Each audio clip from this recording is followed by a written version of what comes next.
Layla Abdulatif, baller. If I was a girl, probably not Layla. The most clutch player in the competition is definitely Claudia Friscalzo. She is #1 for sure. Sarah Easthope.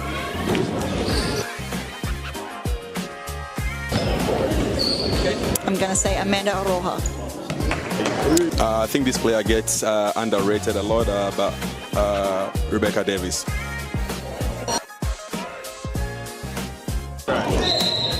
Claudia Friscalzo. Gisela Pepino.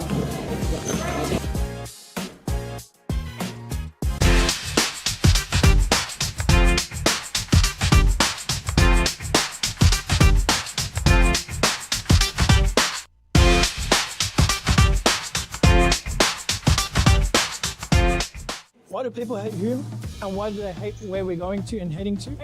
I can truly say it's jealousy. You can see he's pretty professional now. Even for me, from an outsider's perspective, I can see the development of the club, and it's just a different level. I said, look, I want to take Hume into a different direction of expanding our connections, and that's when we started thinking abroad and thinking about, okay, what's Hume's future looking like? Are we going to sit the same, or are we going to grow? A part of any journey is learning, right? So Adam's learnt a lot, you can see.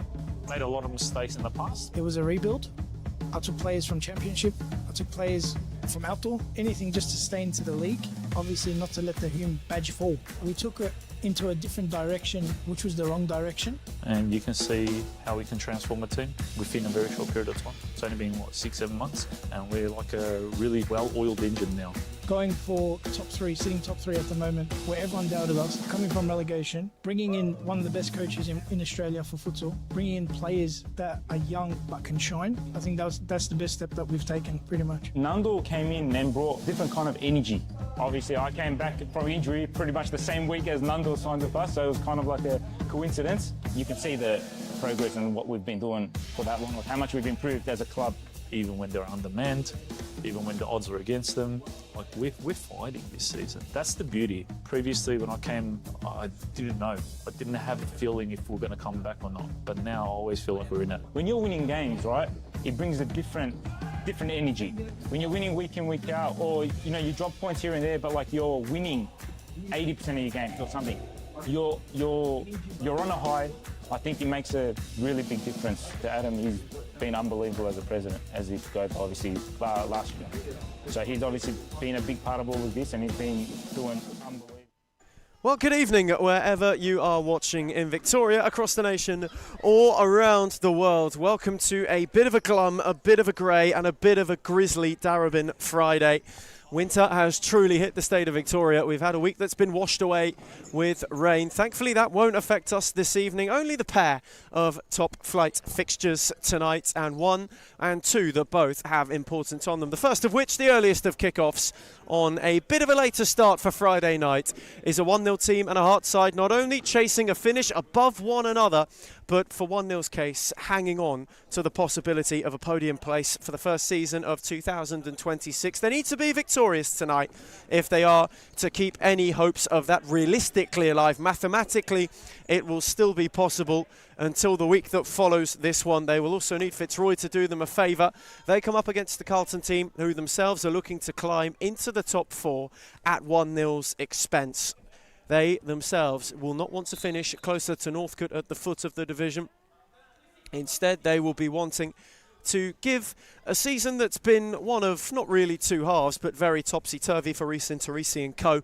A bit more of a positive finish to it than they have done in recent weeks. Without a win in a little while, Carlton Hart, their last victory coming in a close win against 1-0. And they're already on the charge early with Bowen, who rolled it on for Vonia at the back post. Hart with an early lead at the end of a really, really well-worked move. 1-0 gave it away. Brilliant challenge from Piers Barlow to win it back. Bowen then waited on Vonia, who was charging in at the back stick. And she just picked the corner and found it with the utmost of composure. Just the start Carlton Hearts would have wanted to the evening. They know how important 3 points is tonight for their real press towards a bit of end-of-season positivity. As it stands, they just usurp 1-0 into the top 4, although it would also mathematically guarantee the Melbourne Aku to finish in the top 3 this season. Tonight's a must-win for 1-0, who are without Costa Frutas on the touchline. Claudia Damasi acting as interim gaffer for the night. They will want a quick reply. The season against Hearts started so well. They won the first edition of this fixture, though the 2 that have followed have been Hearts victories. The first, quite a bit of a second-half spin-around, where Piers Barlow came good. The second time round, though, it was a closely fought contest, a real nail-biter that Hart pinched late on to pick up a pivotal 3 points for their campaign. And a wild, wild swipe from Hun nearly gave Jacobs a bit of a problem as well. Bowen's corner. Hart were a little bit slow to react. Bowen's take with depth. Racinos tried to roll it for Piers Barlow. Now 2 cut it out. Anna Piers Barlow rekindled. Now Vonya. Bowen, who kept it tidily. Trying to draw 1-0 out of the press. Racinos got it back from Bowen and shifted away from Eliades in retreat. Tried to go beyond now too and wins another corner.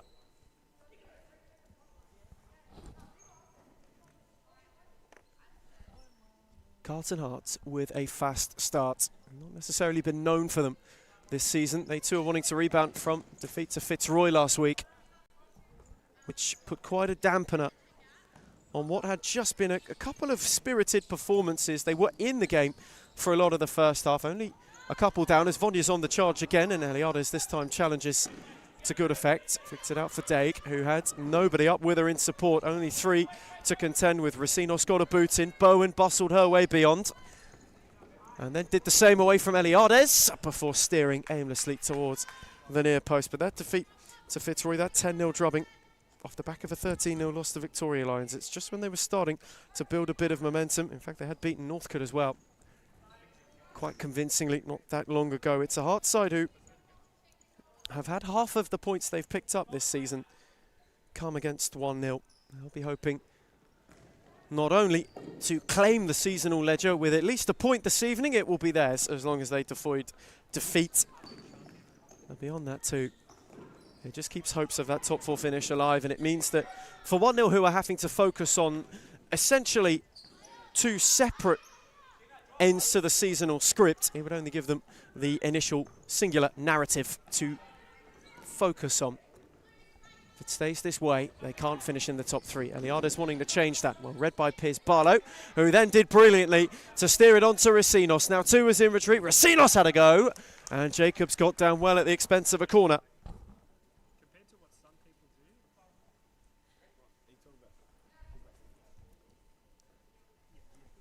Bowen once more. Vonya holding that back post. Racinos worked hard for herself, was in quickly.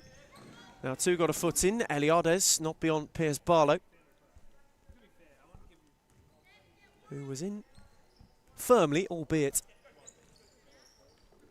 while getting good contact on the ball. Racinos' ball was searching. Bowen couldn't quite get there. Eliades steered it down the line, no further than Piers Barlow. Now Piers Barlow's turn to have a bit of a drive. Eliades shut the door, found its way to Vonya on the switch, who then had Daig to contend with, and she kept it alive. Vonya in retreat. Went to shut the door not once, but twice, and at the second time of asking, was able to do so. Hart wanting to run the changes quickly. Since Reese's had quite the plethora of substitutes available to him. A few players returning, a few more from the academy, as Carlton Hearts youth setup again sees a lot of first team action this season. They've been unafraid. Has almost been the motto of this Carlton side, to put faith in the future, hoping to be rewarded as such. At the moment, they've got a few who have just shone this season. Bowen and Ramaniaka, 2 of them, and they link up on this occasion. Now 2 got a foot in. Eliades steered it on for Daig, who had Racinos to go round and couldn't. You had just a couple more to that list tonight. Ella Whitelaw, Jada Centeno, both named substitutes. Ali Smart returns to the Hart fold as well for the first time in a little bit of time. All of which welcomed warmly into the fold by their manager. As Eliades there to mop up now too, had a little bit of a loose touch. Set back for Karina now too. Chiara now too. Just had no one further forward. 1-0 wanting patience. That's the call from Damasio on the touchline. As they couldn't find a way beyond Racines. What are your thoughts, Nick, on moving the team of the league? What are your thoughts on moving the team of the league? After a little bit of a slow start, one where found themselves a goal down inside, a minute of stop clock futsal. 1-0 have just tried to settle in. It's a team who have lacked rhythm in recent weeks, really. Had a good performance against Aku, 7 each, not too long ago. Though that was the only real bright spark in a run that's been quite barren for them of recent times. There's plenty of time to change that tonight. Maybe the most pivotal time to go and affect that in a different way. And here is Daig on the drive. Clip the effort over. You sense for 1-0, it will be second part of the year where you start to see them get back towards similar form they showed at the end of 2025. It's very much the building season for Costa Frutas & Co. Similar could be said for Reece Teresi and Hart. Two very different projects at two very different stages. As Olsen happily ushers it out of play. No Northcote this evening, no Victoria Lions. That unfortunately succumbing to a Northcote forfeit. That's a beauty of a ball round the back though, and Hearts have got themselves two. Centeno tiptoed in behind.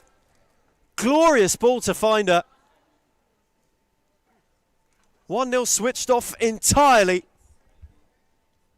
and were split open as such. Hearts have got two at the end of a simply super, albeit very direct mode. And they have just got a bit more to smile about. Gorgeous ball to find Centeno. The finish was coolly taken. Hearts happier. 1-0. Lamaya deepens a little bit. You know how much hinges on the night. Right here, right now. The hinges are coming off. Now two. Set it back for Eliades.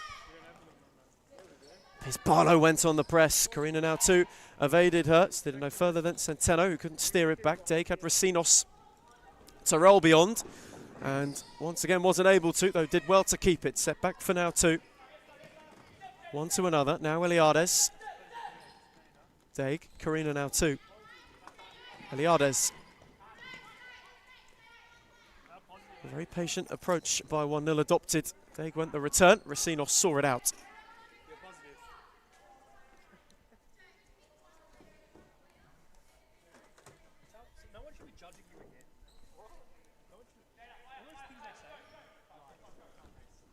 Racines.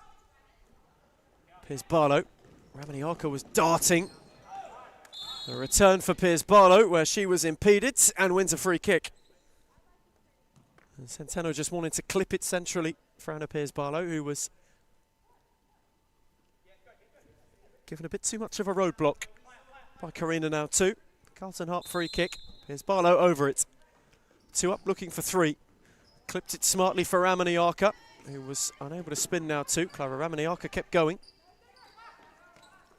And set it back for Piers Barlow on the swivel. Jacobs got down. The follow-in was blocked by Eliades as Centeno went searching for a second. Fling on from Jacobs. Daig took it down well. Eliades. Now two. He was looking for space with which to operate and was afforded none. Ramaniaka returned it for Centeno. Racines got it back from Piers Barlow. A very measured start. And Racines rolled it for Piers Barlow, who was blazing, though unable to blaze quickly enough to get there.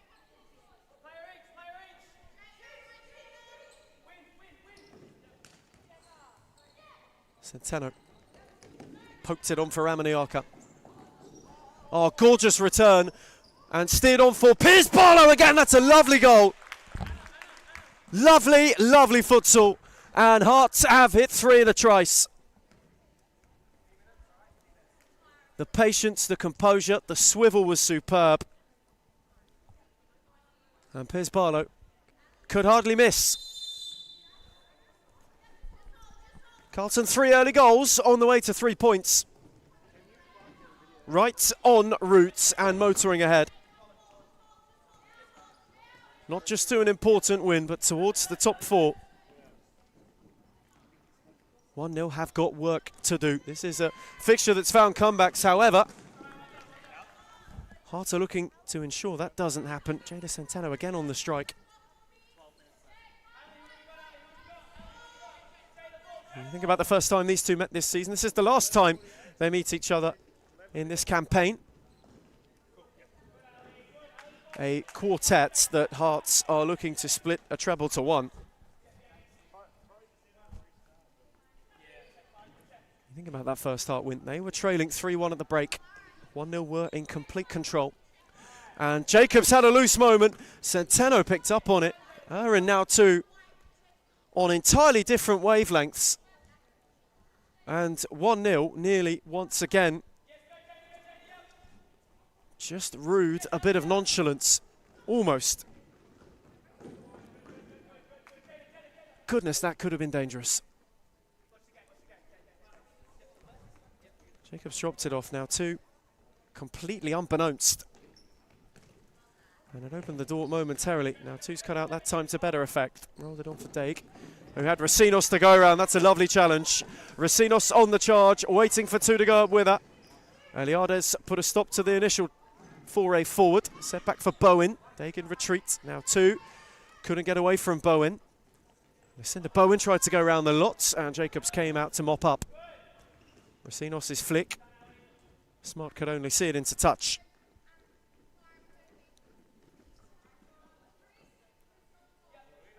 Season really for both of patchy wins, of patchy results. Hearts at the moment just looking to end on a bit of a better streak.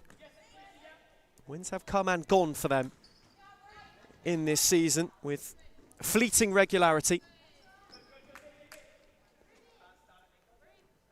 Though the tail of the tape for Reece Interisi and co. You got the feeling, even before this evening, that it very much hinged on tonight. You look towards the run-in. Now as we enter the final month of the season, and it just, you felt a little bit more weight being put on this fixture, being put on the possibility of its outcome. And what implications that had at the table at this stage. You think about Fridays that could prove to be a belter. This is a pair of fixtures. Next Friday, of course, has a lot of importance weighed on it in every single aspect of any round ball kicked anywhere around the world. That can be saved for 7 sleeps time, though. There's Eliades. Starts to Ramaniaka, who threaded it for Bowen, and now for Smart. Here's Barlow. The other way for Ramaniaka. Bowen had to ward off Eliades. Piers Barlow, who drove her way through the lots. And Anna Piers Barlow, with a piercing poke, makes it 4. And Carlton are flying. Halfway through the half, and they have hit a quartet of their own. Thumbs up, all smiles for Reece Interisi and co. Was lucky enough to have a chat with him before kickoff. Said the feeling coming into this evening was good around his camp, particularly with performances that they got out of a fraught fortnight and knew that this is the opportunity to gain some points. A Smart steered it across. Unfortunate deflection and in. A real piece of cruelty on 1-0. Carlton Heart high fives all round. Though sometimes, when it doesn't go your way, you find that even the most trivial of things go against you. 1-0. With a real chuckle on the bench, almost in disbelief. Another Carlton corner as they look to go for another in quick succession. Jacobs down that time. Whitelaw caught it well. Now 2. 1-0 of just not really hit a stride at all this evening. Eliades went to spin, well read by Smart. Bowen.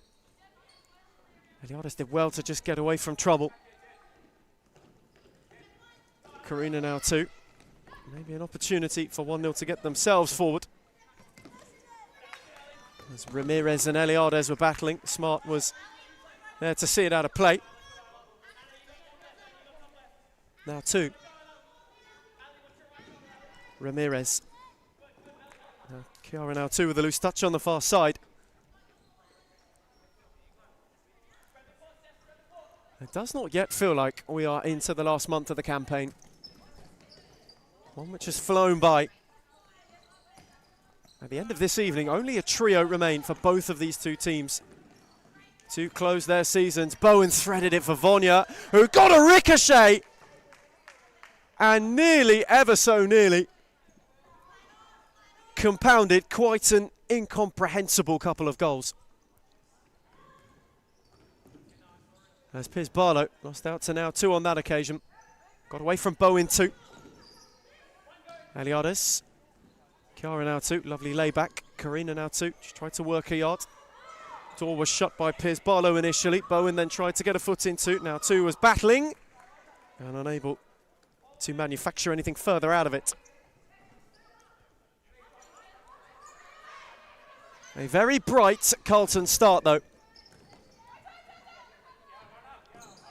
Talk about a side who have showcased quite a bit of heart this campaign in a few of their performances. Bowen a bit over-eager. Free kick for 1-0.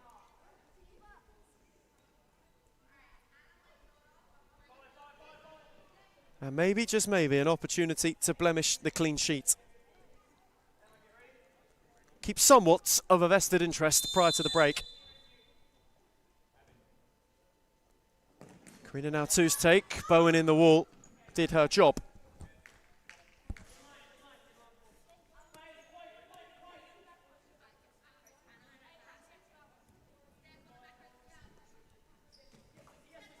One 0 just wanting to have a good spell of their own. Now 2 away from Bowen. It was cleared away well for Vonya by Whitelaw. Dropped off for Bowen, who set it behind Piers Barlow. She'll make it work.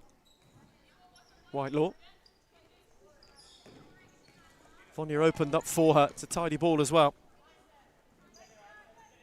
There's just a renewed sense of confidence and composure about the way that Carlton are moving things. That's gorgeous from Bowen. Moved it on for Whitelaw. No way around now 2.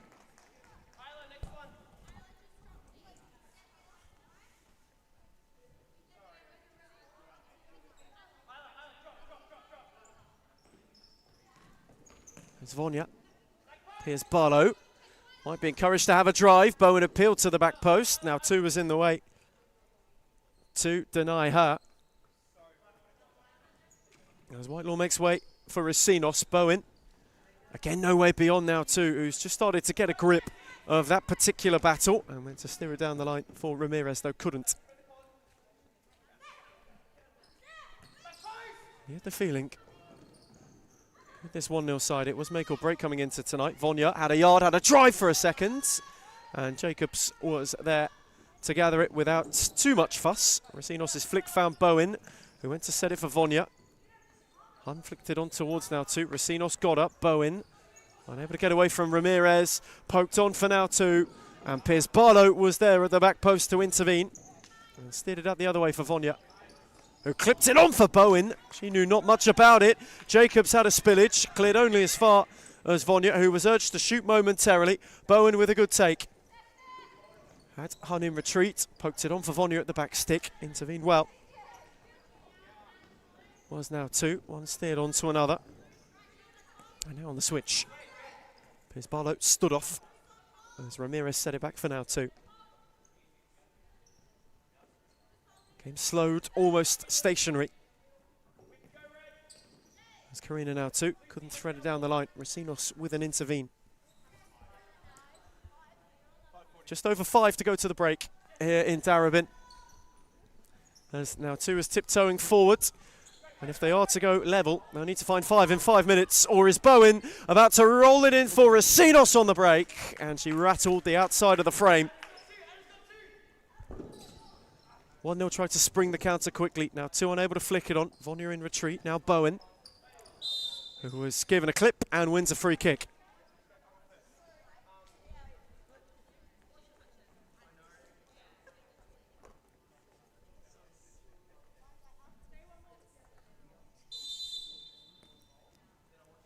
Resinos got it from Vonya. She went a low drive. Jacobs had a good sight of it and was such able to gather. Karina now too. Again, slowed to near stationary. Unable to make it out for now too. Resinos did well. Set back for a sliding Piers Barlow by Centeno, who couldn't keep it alive. But for Carlton, just how important this fast start this evening has proved to be. How important it proves to be for their run-in.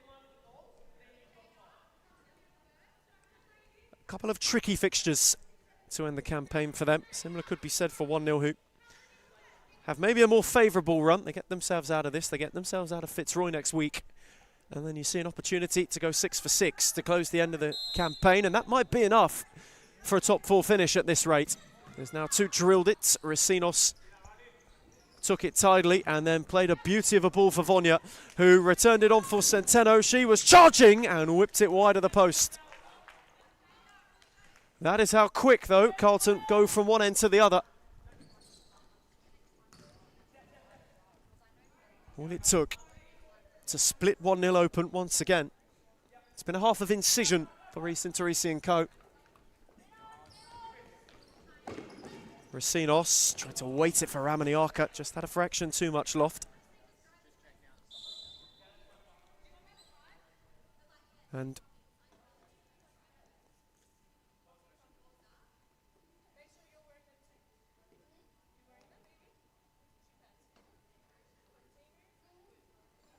there's just a questioning of shin pads in the 1-0 squad. Ramirez having to go and apply some. Eliada's instated. I was also asked by Maria Patricus if she in fact too was wearing shin pads. A forced change and they squandered possession because of it. Ramaniaka unable to go beyond now too.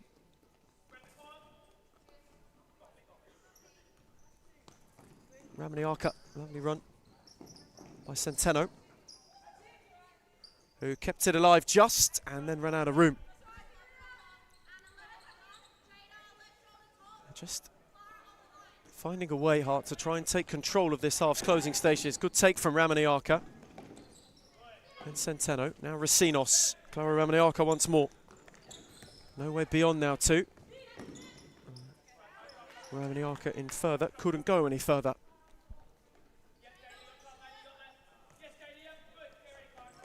Hunt with a loose one, and now an opportunity for Hart to go in behind. Jacobs with a good save to deny Joda Centeno, who was charging. Another Carlton corner. Set quickly for Resinos arriving. Picked out with aplomb. 1-0, hit for 6, and we're not yet halfway there. And Claudia Damasi fancies a timeout. So 1-0 will call themselves in for a break. For Carlton Hearts, this could not be going any better. 1-0 have got a bit of work to do. As we go to timeout, it's 1-0. Carlton Hearts 6. Big credit to everyone, to be honest. We're on the right track, I believe, and hopefully we just get better from here.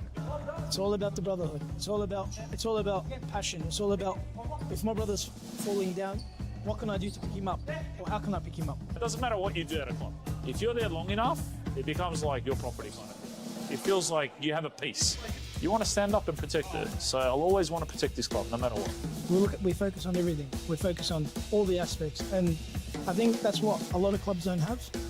A lot of clubs hate on us because of that. And the fact that we bring passion to the sport, there's no limit. The sky's the limit. When you have teams like Fitzroy, who's been up there and played the nationals, or you have teams like Moreland who played national tournaments as well, if they can do it, why can't we?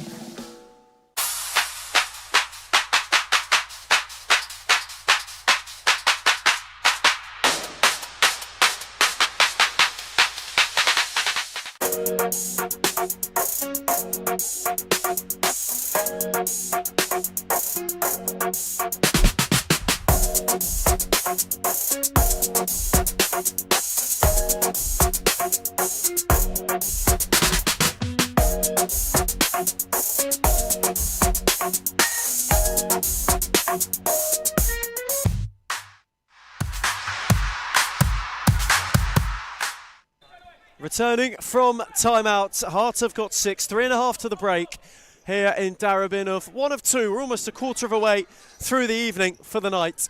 And Ramaniaka is on the charge to try and ensure that Heart make this a well and truly night that they get to enjoy. Haven't had too many this campaign.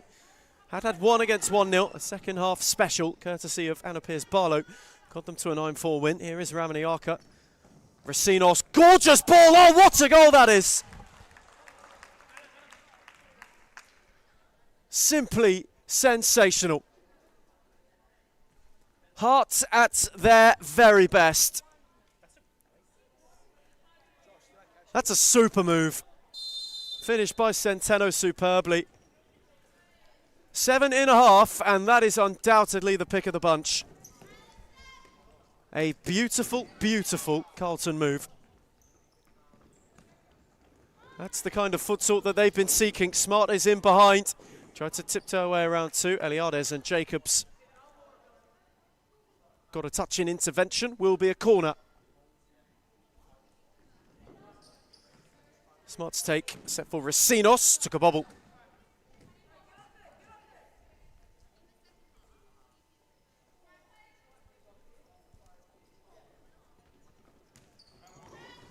Nodded on by Dake. Centeno for Ramaniaka, who was just roaming. Unable to get there in the end, but that is the kind of incision, the pace, the precision, the fearlessness the Heart have played with in this first half so far. On what's been really for Series Futsal for this division, a bit of a big week. Quite a lot to get into, quite a lot to unpack on the other side of half-time. Possibility of new additions to the division. Confirmation certainly of one. Hume will be joining the pack. Effective immediately. A real opportunity for them. Side who have been making a lot of strides in the men's top flight. They've been longing for a return to the women's top division as well. They've been afforded that courtesy of Commissioner Josh Fusco, who saw the project, thought of one of not just prosperity, sustainability as well. Hume will be amongst the mix,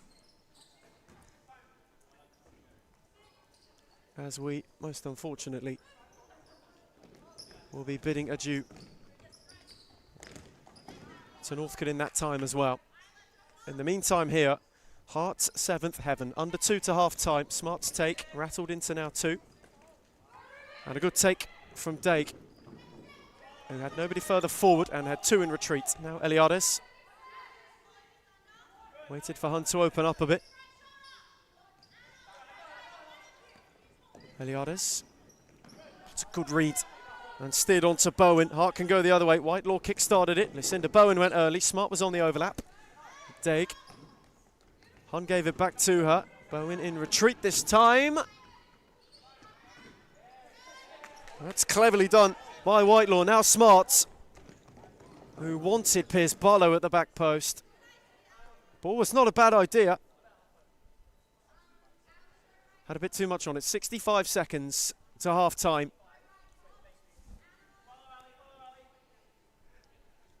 And a half that Heart certainly will remember. Perhaps the best futsal they've played this season. Saving some of their best for late in the campaign. They were terrific against Northcote not too many weeks ago. But this has been a half of much more freedom, really, than we've seen them play with throughout good patches of this season. As Olsen went long, Bowen perhaps without anticipation was unable to get it under.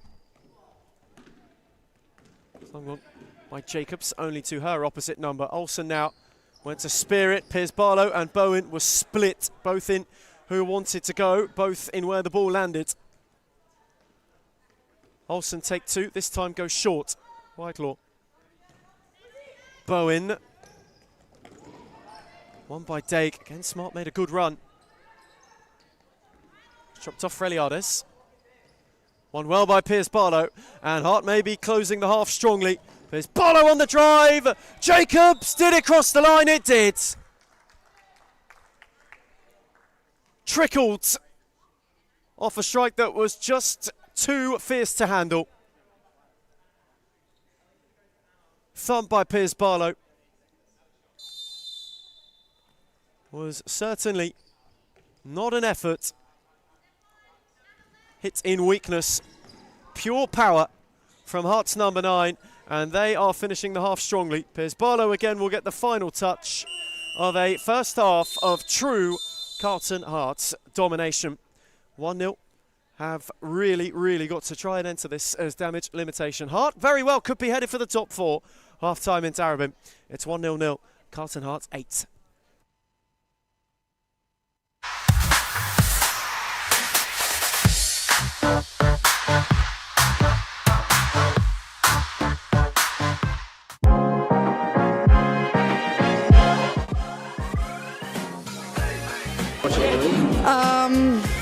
I would say Leila Abdulatif. I think Amanda Araha from Fitzroy. Claudia Fuscalzo.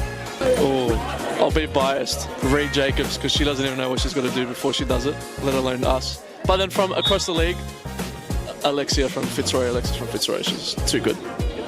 And Karina's alright.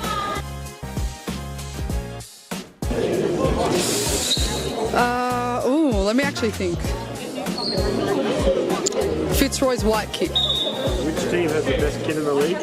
Biased opinion, but also Fitzroy. That's easy, it's us. I'm sorry, it's us. Not a question, Melbourne AKU.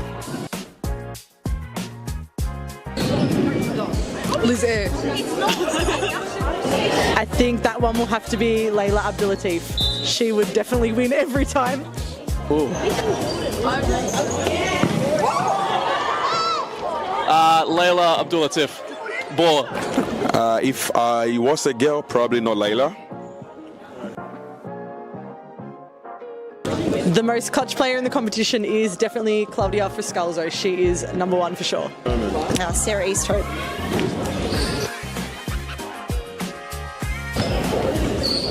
I'm going to say Amanda Aroha.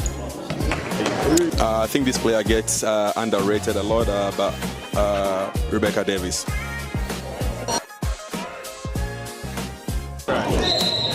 Claudia Friscalzo.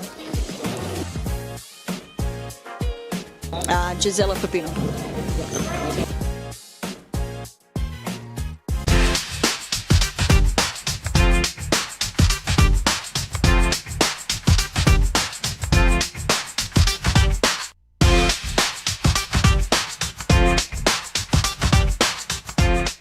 Why do people hate Hume, and why do they hate where we're going to and heading to? I can truly say it's jealousy. You can see he's pretty professional now. Even for me, from an outsider's perspective, I can see the development of the club, and it's just a different level. I said, look, I want to take Hume into a different direction of expanding our connections, and that's when we started thinking abroad and thinking about, okay, what's Hume's future looking like? Are we going to sit the same, or are we going to grow? A part of any journey is learning, right? So Adam's learnt a lot, you can see. Made a lot of mistakes in the past. It was a rebuild.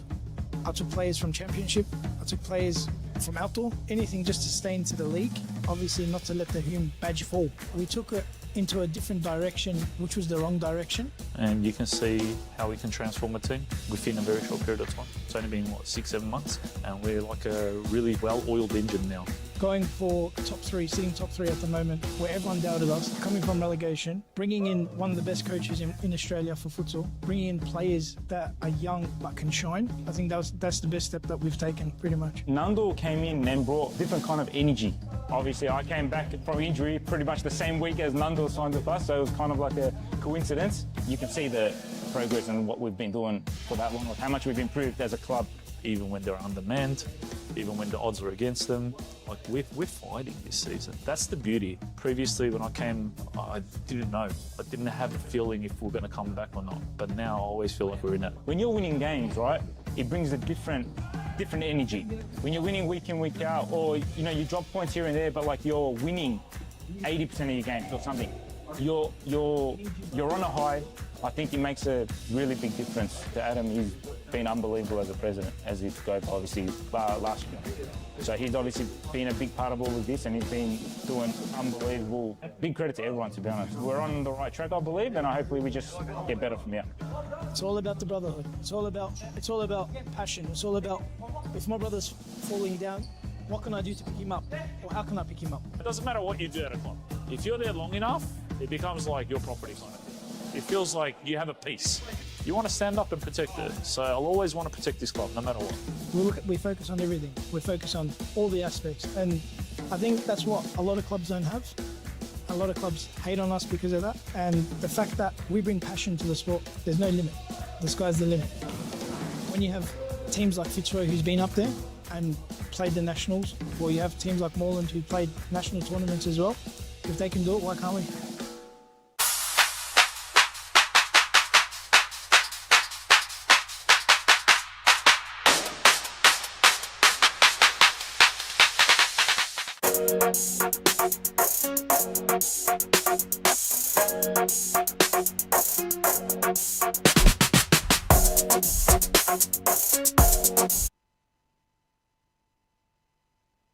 And so we return from half-time here in Darebin, returning for a second half that Heart have really just got to see out if they are to get themselves into the top four. It was a terrific first 20 for a Carlton Heart side who, so far this season, when it's come to the first halves, are notorious slow starters. Though this time round, they fired 8 without reply and are well on track to not only yet another victory, not only an important one, but one that takes the seasonal ledger against 1-0 with a majority in Parliament. As now 2 left it for Jacobs to take on the free kick.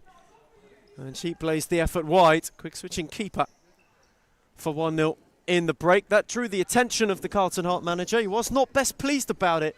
Down on the touchline was Resin Tarisi. And here is Jacobs on the charge. Bowen across. Will be a corner.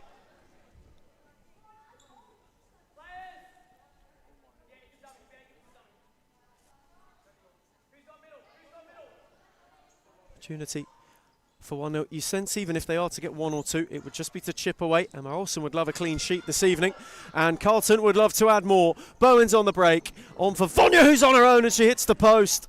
Just as Eliades was retreating, unhammered it for Jacobs. Vonya cut it out. And now Rhiannon Jacobs is on the march, on for now 2. And retrospectively a free kick. The ball found its way into the net. The whistle had already been sounded.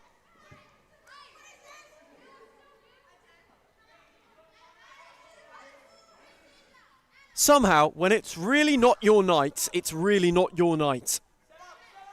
A yellow card issued. 1-0 had it in the net. They now have a free kick.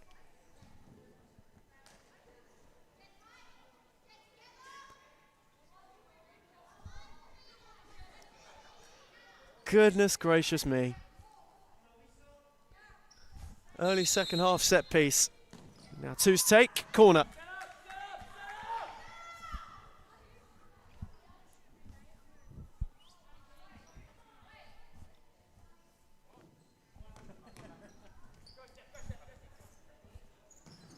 Now 2's corner, speared away by Olsen, and on the following, hammered it over. Started brighter this second half. You get the feeling just freeing up.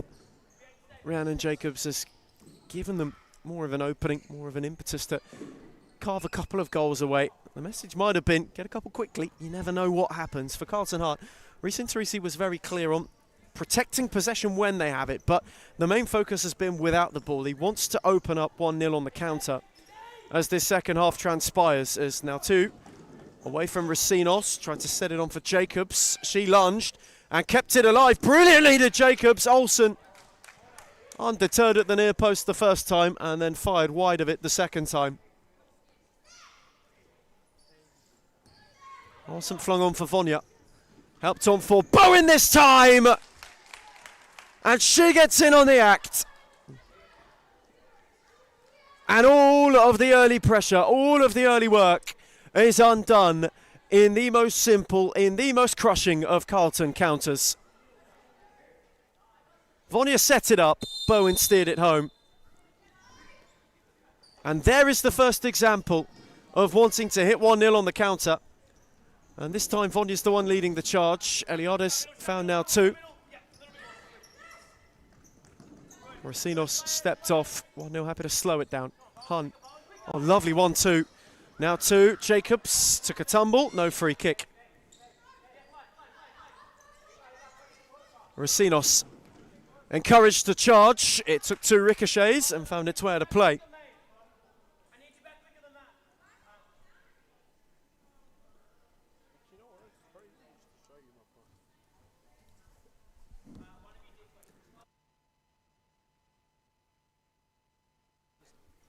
Bowen's take.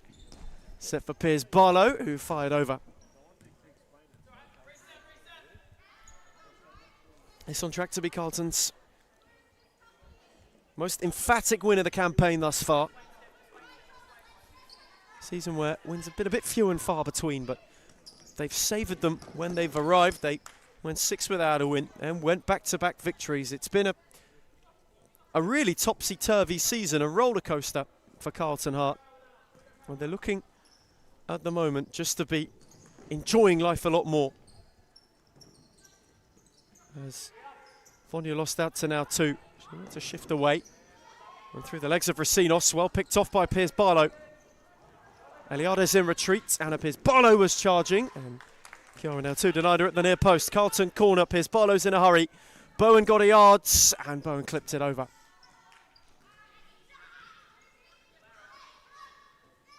But that pace and that precision has been the real difference maker this evening, and that's given away to Piers Barlow, who drove wide of the post in the end. But that wants just to play with more pace, to play with a quicker, a better tempo. Has really paid dividends this evening. Vonya got a foot in. Eliades went to hook it away. Vonya returned it well. Piers Barlow, now Rosinos, that's tidy. Sort their way out of a bit of chaos. Here's Barlow. Bowen. Switch for Rosinos.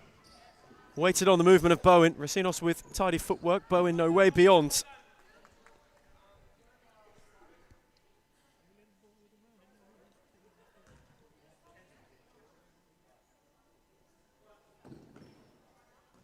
Vonya's take. Set back for Rosinos, away from now 2. Shanna go herself. And was not too far away.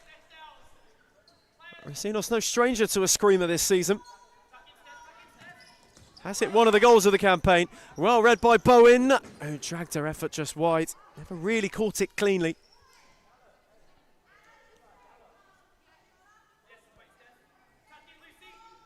A similar vein to the first. The second half has been all Carlton Heart.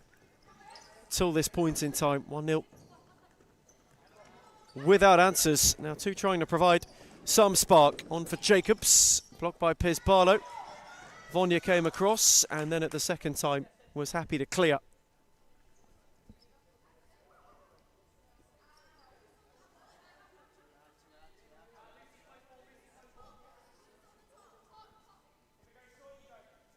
Now 2's take. Went direct. Olsen with a safe pair of hands. Quick to fling it on for Piers Barlow. Bowen on the ricochet. Ramaniaka on her own! Double digits! And this turning in to quite the Carlton night.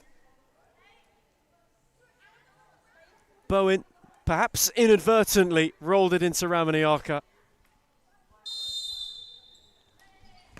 who just timed the run to perfection. Who was where she needed to be, when she needed to be. And Hearts hit 10 on the night. It's in search of that first clean sheet, Emma Olsen. Every second that ticks by, she gets closer. Having been on the end of a fair share of drubbings this season, Hart. They have only hit 10 on one other occasion in Season 1 of 2026. That not only gets them points-wise back in a position of particular positivity, goal difference just gives them a bit of a boost too. Now 2 in the meantime is trying to chalk one back for 1-0, and Olsen denies her well. Tidy touch to get round, and a good save from Emma Olsen. Unset it back. Now 2 for Jacobs, Bowen across.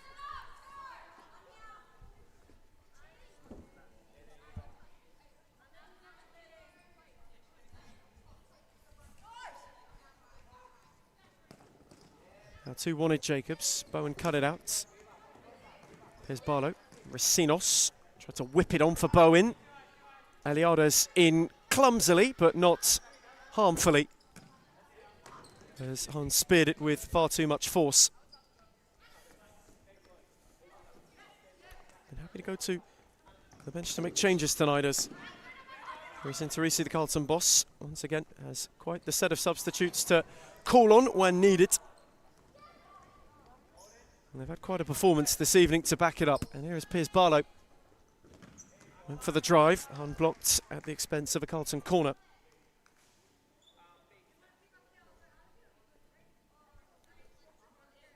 Under a quarter of an hour to go.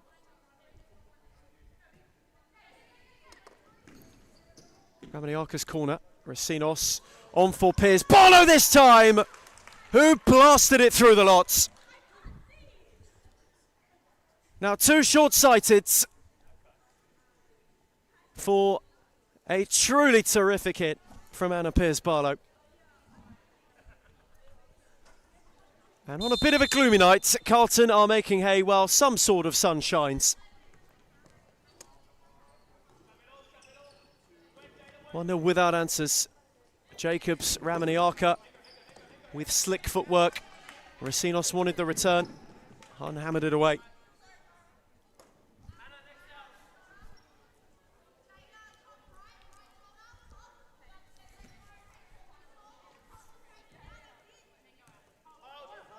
Not only would it be top 4 at 1-0's expense tonight, it would also mean 1-0 now also, and did quite a while ago tick over a centurion of goals conceded this campaign. Quite a few of them against Carlton. It's a good read from Ramaniaka with a hand of Piers Barlow. Eliades across to intervene. And you just look ahead to what they could possibly have to close the campaign. Akuvik Lions not the easiest pair of final 2 fixtures, but a win like this just builds a bit of momentum. It builds a bit of positivity, a bit of cohesion. Whenever we've been able to have a conversation with Reece Teresi, the focus has always been on finishing the season as strongly as possible, almost to make up for that first month and a half and get them more towards where he believes they can be come the end of Season 1 in 2026.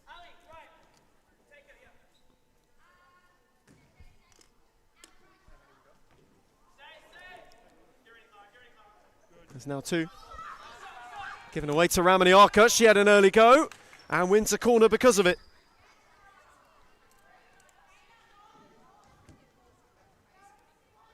Fitzroy Aku, the next one to come, the only other addition tonight.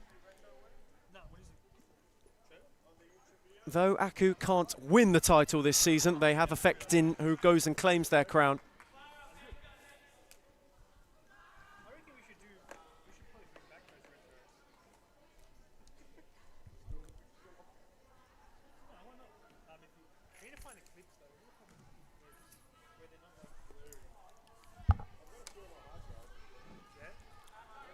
Here is now 2. Was waiting on Jacobs just to work a yard for her. Another disappointing evening for 1-0. It's been a really strange season for them. One where they came in with a lot of anticipation, perhaps a lot of expectation as well, on what 2026 could look like, what kind of step it could be for them in terms of the direction they wanted to take as a club. Carlton Hart returned as an unknown as well, but you're starting to see something a bit shinier. Jacobs on the charge. That's a good save from Olsen. who just got a fingertip. Had to pour it not only wide of the post, but away from now two who was oncoming.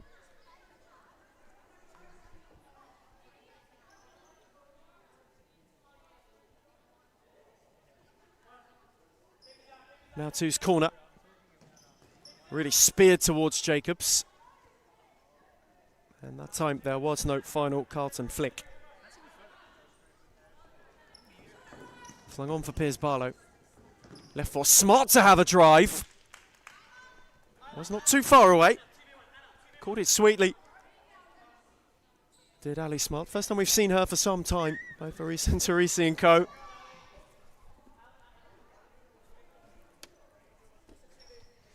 Has had quite the impact on return.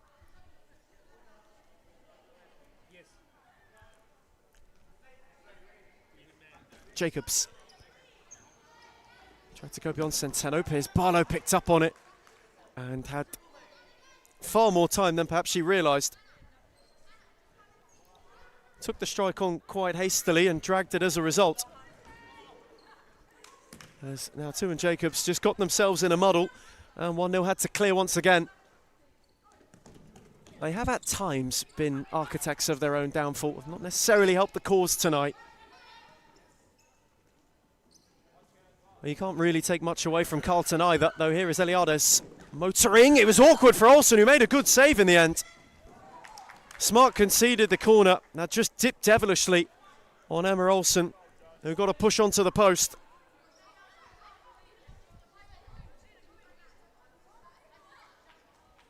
One-0 corner. Jacobs take. Set back for now two. Gave it a good hit. Olsen with a good pair of hands and went the strike, which hit the railing. Don't know if you picked up on that. Certainly can't really repeat it, but Emma Olsen's not the biggest fan of the railing here at DCSS. Not many keepers are. There's Jacobs. Tried to twist away from Smart. Did superbly to do so. Now two. Piers Barlow went to press. Now two, nearly lost out. Eliades. And then Piers Barlow, who wriggled away from two. Had one up with her. Anna Piers Barlow tried to steer it centrally. Oh, what a flick that is! A flick, a ricochet. And the net's rippled once more. Jada Centeno spinning at the near post.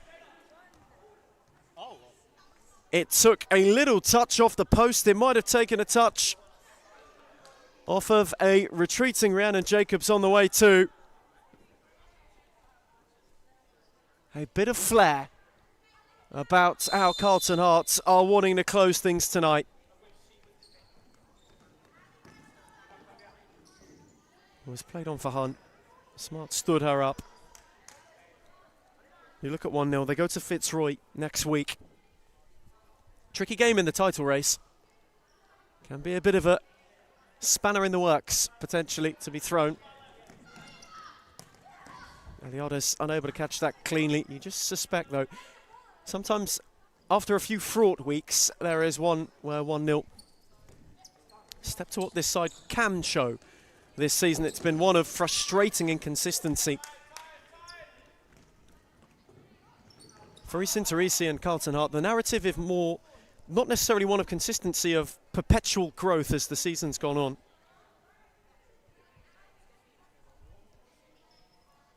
And he's just reading another couple of changes. Claudia Damasi also in conversation down on the 1-0 touchline. Vonia and Daig both to be reintroduced to the fray.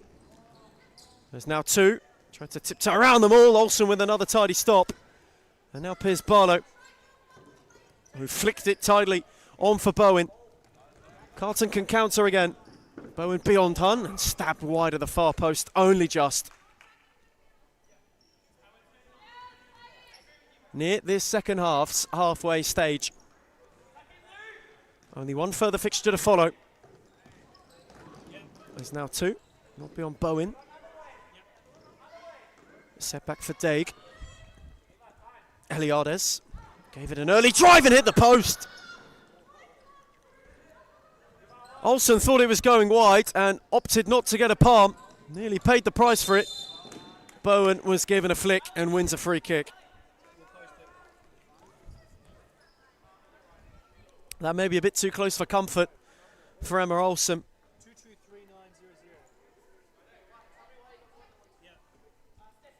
Hard happy to run the changes. Vonya will take the free kick. Smart makes way. Took a deflection which nearly benefited Bowen.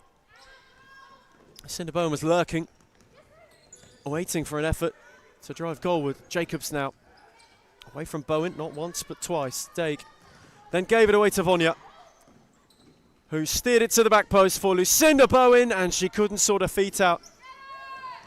Now 2 for Jacobs, who took a slip and won a free kick. Piers Barlow in with a bit too much firmness.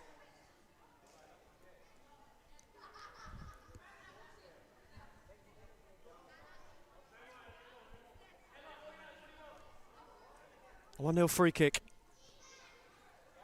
Good chance to ensure that a clean sheet isn't kept, and just to chip and claim maybe something to smile about tonight for them.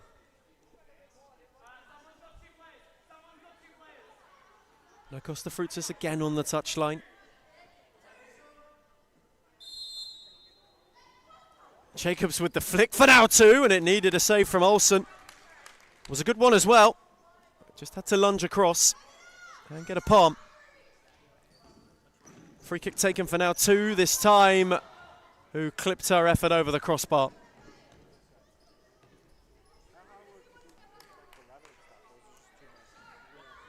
Olsen flung long. Vonya plucked it. Piers Barlow. Racinos with too much force for Vonya.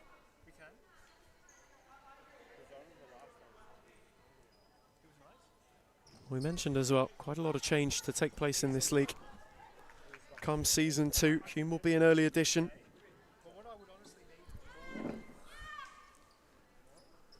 The feeling already there's plans being put in place by the Black Army for their reintroduction to build themselves and establish themselves in the top flight.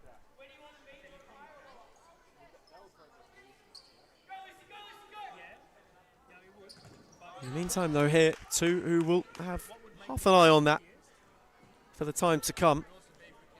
They know they could be in the mix with them. Or could be speculated about their arrival. They've made some noise. And nearly cleared towards us.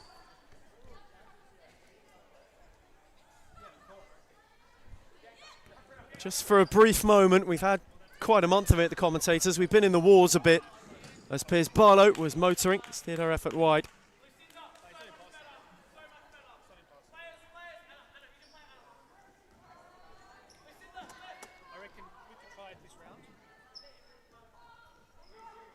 Eliades, Daig, pressed by Vonya.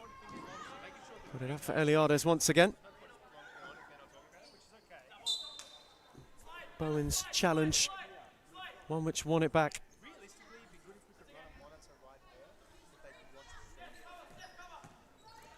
Taken towards Bowen. Eliades got a foot in. Vonya recycled it. Now Piers Barlow. Set back for Racinos. Hard, patient, good move from Bowen, who picked it up in a pocket. Eliades got a foot. Piers Barlow kept it rolling. Vonya. Racinos. Piers Barlow. Hard, patient. Piers Barlow had a yards and thrashed in yet another. 13, unlucky for some, not unlucky for Carlton Hearts.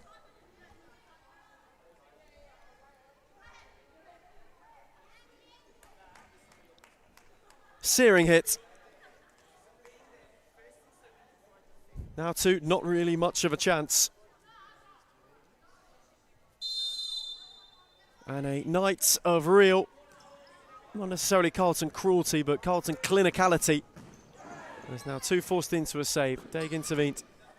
Centeno this time steered it for Piers Barlow. What a half she's had. And Piers Barlow, for some reason, second half's against 1-0. She is one that comes to life. As Jacobs ushered out of room.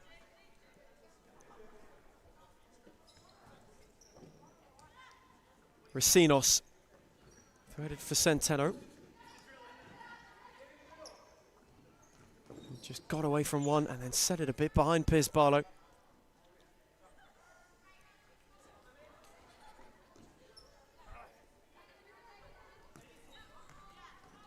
They got it back from now too. It's really not been 1-0's night. You can see that it's on a side that looks overtly defeated, but they know it's not been their best performance. Fitzroy next, Aku to close the season as well. So a tricky 2 of 3 to close for a 1-0 side that just might have thought they could be further or closer to the mix this campaign than they have been. Tonight, the night where top 3 gets a big line put through it. The podium is off the cards. At the moment, top 4 as well is in jeopardy, given how Carlton have deconstructed them this evening. It has been devastating. Destructive from Hart, who've really not shown this cutting edge this season. Now 2 trying to chalk one back. Jacobs on the flick. Vondir and Olsen sorted out. Centeno no way beyond Eliades. Now Jacobs. Eliades.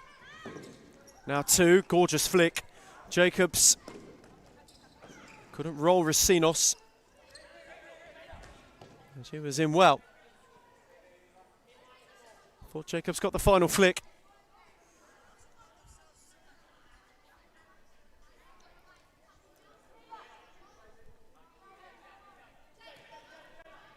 Jacobs set it back for Daig, who was pressed by Centeno. She's had a great night. It's part of the Carlton Hart fold. Now 2, happy to send it long, had nobody really presenting.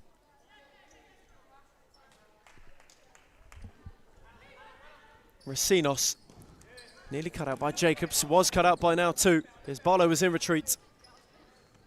Now 2 on for Racinos, who was there to clear. Time out for 1-0. As they call for a word with just about 5.5 to go here in Darebin. It's 1-0-0, Hart 13.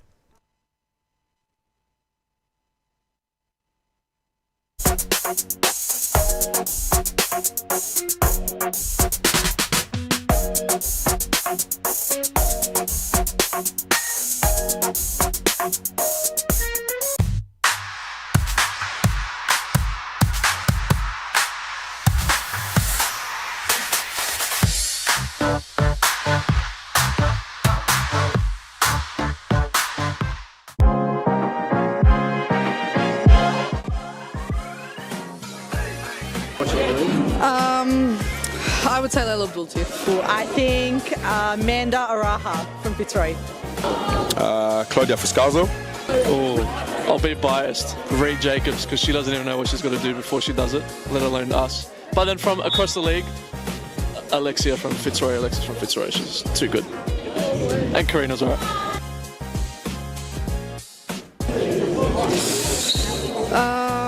Let me actually think. Fitzroy's white kit. Which team has the best kid in the league? Biased opinion, but also Fitzroy. That's easy, it's us. I'm sorry, it's us. Not a question, Melbourne AKU. Returning from timeout, 5.5 to the close in Darebin. Results quite a foregone conclusion. 1-0, still wanting to spoil the night maybe a little bit of Emma Olsen and blemish the clean sheet that the Hart keeper has kept with a little bit more jeopardy in the second patch than she did the first. Well done by Racinos, who evaded 2. Rolled it on for Ramaniaka. Set for Piers Barlow, it was a little bit behind her and it allowed Jacobs to win it, though she had her pocket picked. Piers Barlow unable to roll her way beyond the lots. Set back for Racinos, she'll have a drive. Now 2 will intervene. And the flick will find its way back to Emma Olsen. Tigers getting ready in the background. They know what tonight means. They go into it 4 behind Victoria Lions. Aku can really, really cause a title upset.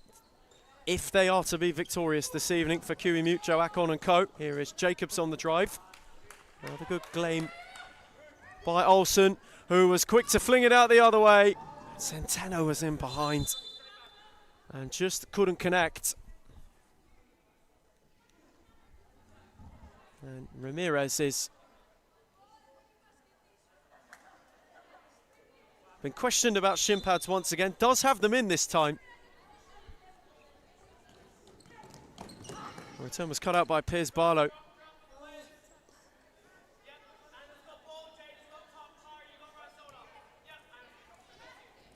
Now 2, not beyond Centeno.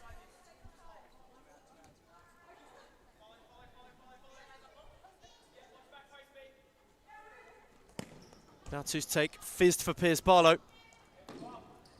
Daig was in retreat, Anna Piers Barlow still on the charge. They got a foot in. Find its way for now 2, who nearly expired the time she had. Ramirez. Daig. Just taking a bit of time, taking a bit of sting away, though lost out to Piers Barlow. She had Centeno charging, well read by now 2, who was going the other way now. Away from Racines, also made a brilliant save. Still wants a clean sheet, does Emma Olsen. Set back for Jacobs, that one an easier gather for the Carlton Heart keeper. Able to fling it out, well, read by Ramirez. Daig. Ramirez. Now 2. Jacobs. Poked out the other way. Ramaniaka in retreat. Daig on the drive. Karina now 2. Tried to clip it on for Jacobs. Well marshalled by Racines. He's had the read of that all night, really. Now 2. Daig. Now 2. Again couldn't find Jacobs. Again Racines intervened and is on the charge this time. Leading the counter on her own. Racines tried to set it back for Piers Barlow. She made it work and then played the return for Racines, who held the space wonderfully and lashed her effort wide of the near post. 1-0 completely switched off though, as they have done many a time defensively tonight.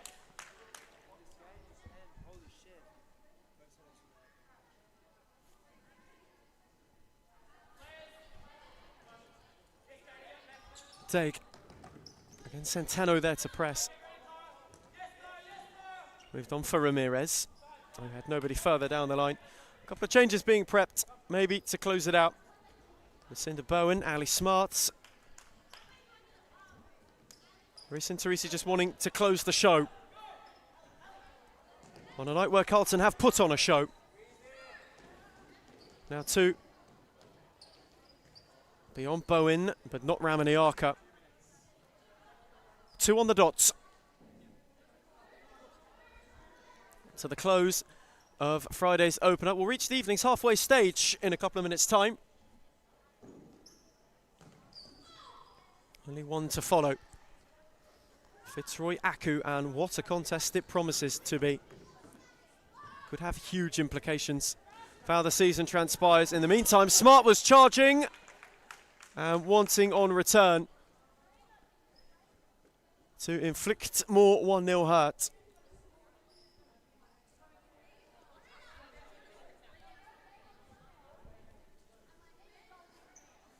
Ali Smart's take, and with depth for Ramaniaka, too much of it. So there is a real feeling restored around Carlton Heart tonight. You get the feeling this is the culmination, the coming together of what Reece and Teresi's been planning. That's a good read from Racines. Oh, lovely turn as well, and denied by now 2 at the near post. Racines tried to keep it rolling. Ramaniaka was on her own. And again, now 2 denied. Jacobs picked up and ran out of room post haste. That's a lovely double save. 79 seconds. Racines on the switch was Smart.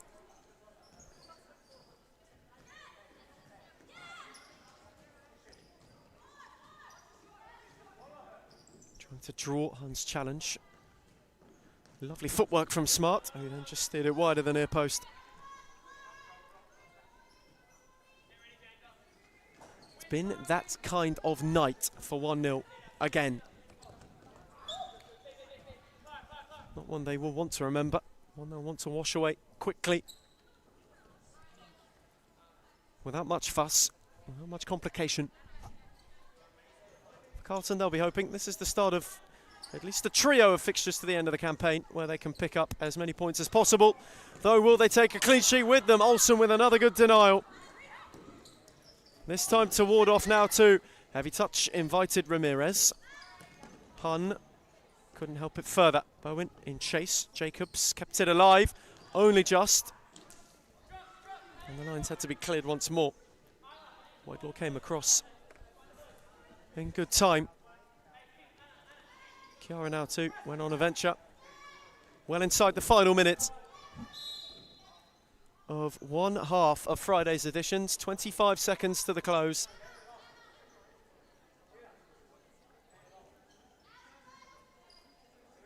Time, not necessarily a factor. Scoreboard, certainly not one. Smart with a good charge down. And he got a final flick, and Smart was quick to seize it. Bowen, she won one for the road. Aaron Jacobs battling, or a 1-0 in the nick of time. At least going to take one with them. Now 2 away from Bowen. Had many to go around. Olsen gathered, and that will well and truly be that. So Carlton go into the top 4. 1-0, have not had a night to savour. An emphatic, a dominant, a destructive performance from Carlton Heart. Full time in Darabin, 1-0-0. Carlton Heart 13. Liz Air. I think that one will have to be Layla Abdulatif. She would definitely win every time.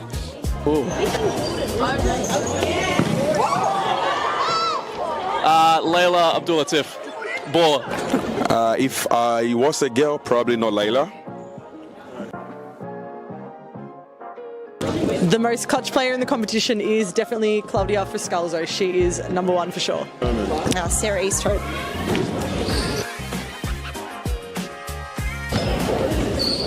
I'm going to say Amanda Aroha. I think this player gets underrated a lot, but Rebecca Davis.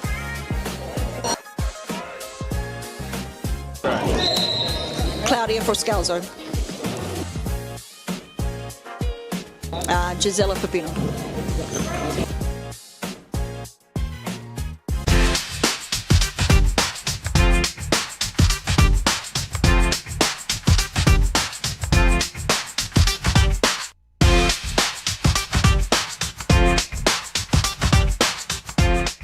Why do people hate Hume, and why do they hate where we're going to and heading to?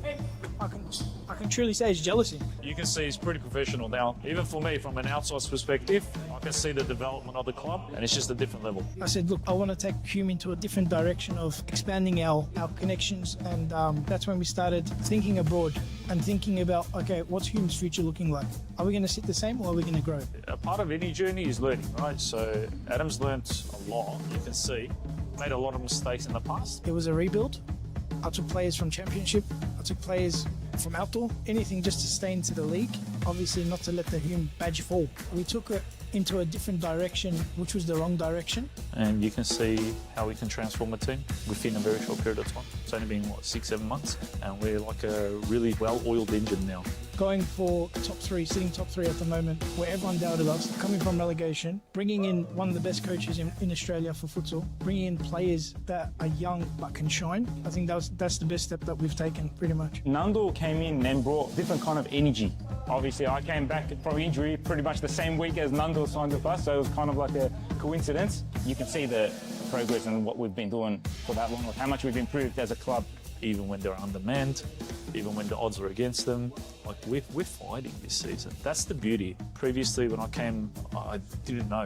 I didn't have a feeling if we're going to come back or not. But now I always feel like we're in it. When you're winning games, right, it brings a different energy. When you're winning week in, week out, or you drop points here and there, but like you're winning 80% of your games or something, you're on a high. I think it makes a really big difference to Adam. been unbelievable as a president, as he got obviously last year.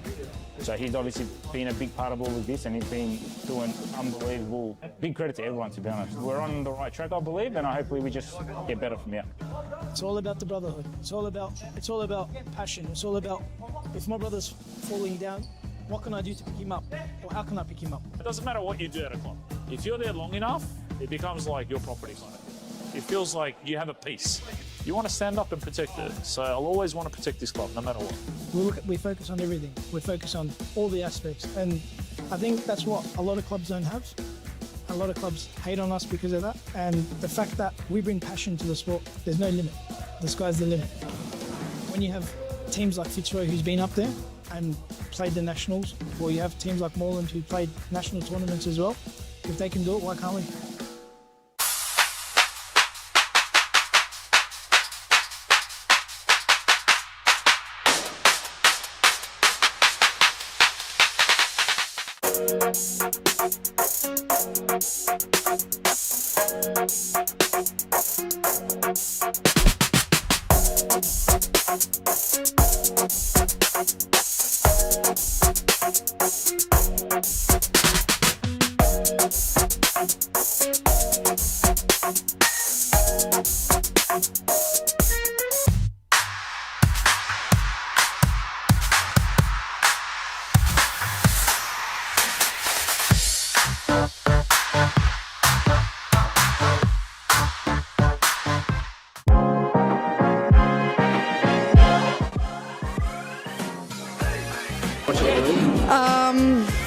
I would say Layla Abdul-Latif. I think Amanda Araha from Fitzroy. Claudia Fuscalzo. Oh, I'll be biased. Reed Jacobs, because she doesn't even know what she's got to do before she does it, let alone us. But then from across the league, Alexis from Fitzroy. She's too good. And Karina's alright.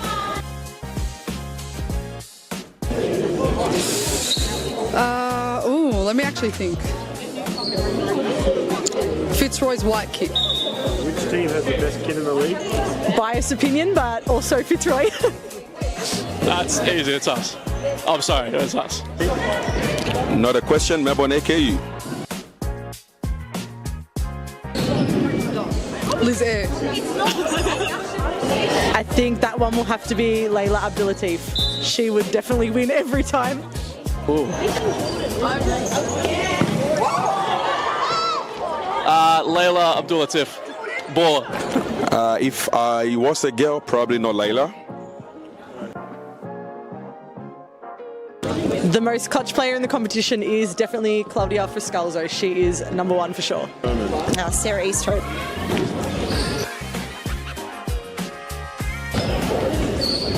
I'm going to say Amanda Aroha. I think this player gets underrated a lot, but Rebecca Davis.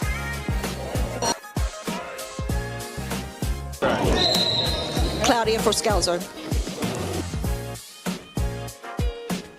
Gisela Pepino.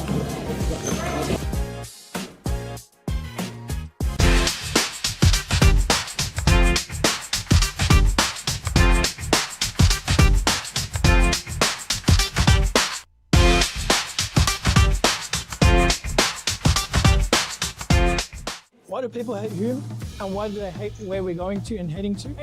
I can truly say it's jealousy. You can see he's pretty professional now. Even for me, from an outside perspective, I can see the development of the club, and it's just a different level. I said, look, I want to take Hume into a different direction of expanding our connections, and that's when we started thinking abroad and thinking about, okay, what's Hume's future looking like? Are we going to sit the same, or are we going to grow? A part of any journey is learning, right? So Adam's learnt a lot, you can see. Made a lot of mistakes in the past. It was a rebuild. I took players from Championship. I took players from outdoor. Anything just to stay into the league.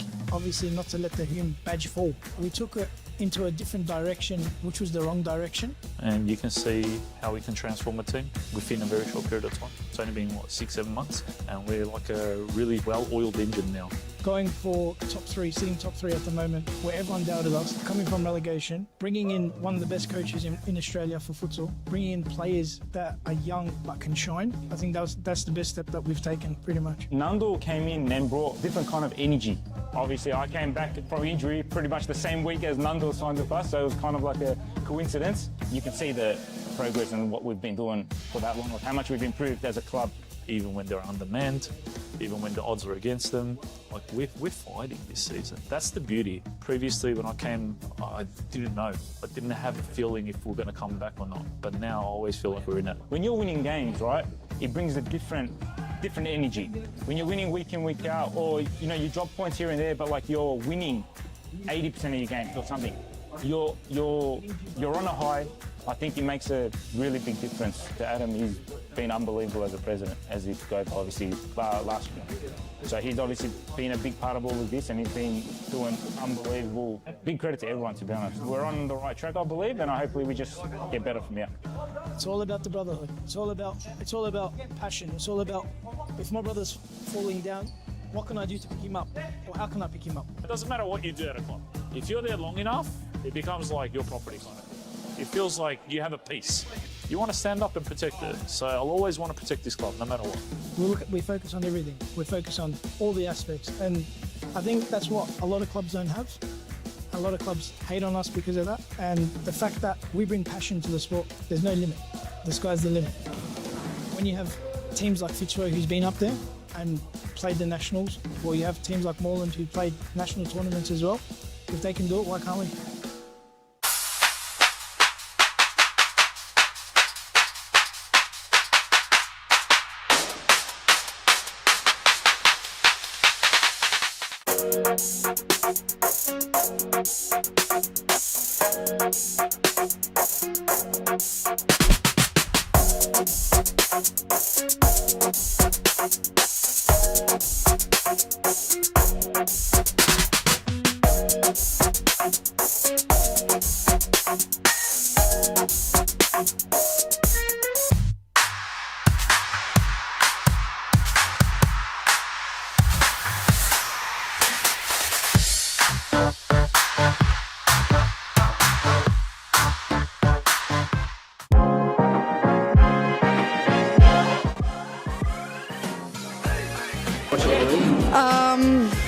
I would say Layla Bulti.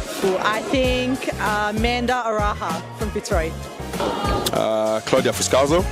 Oh, I'll be biased. Reed Jacobs, because she doesn't even know what she's got to do before she does it, let alone us. But then from across the league, Alexis from Fitzroy. She's too good. And Karina's alright.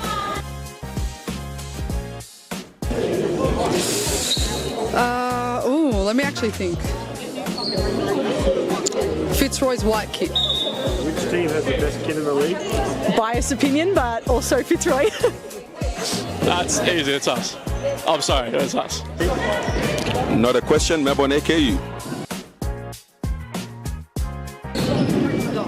Liz Air. I think that one will have to be Layla Abdulatif. She would definitely win every time. Ooh. Layla Abdulatif. Baller. If I was a girl, probably not Layla.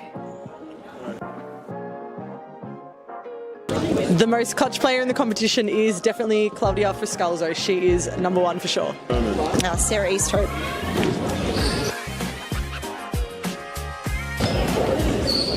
I'm going to say Amanda Aroha. I think this player gets underrated a lot, but Rebecca Davis.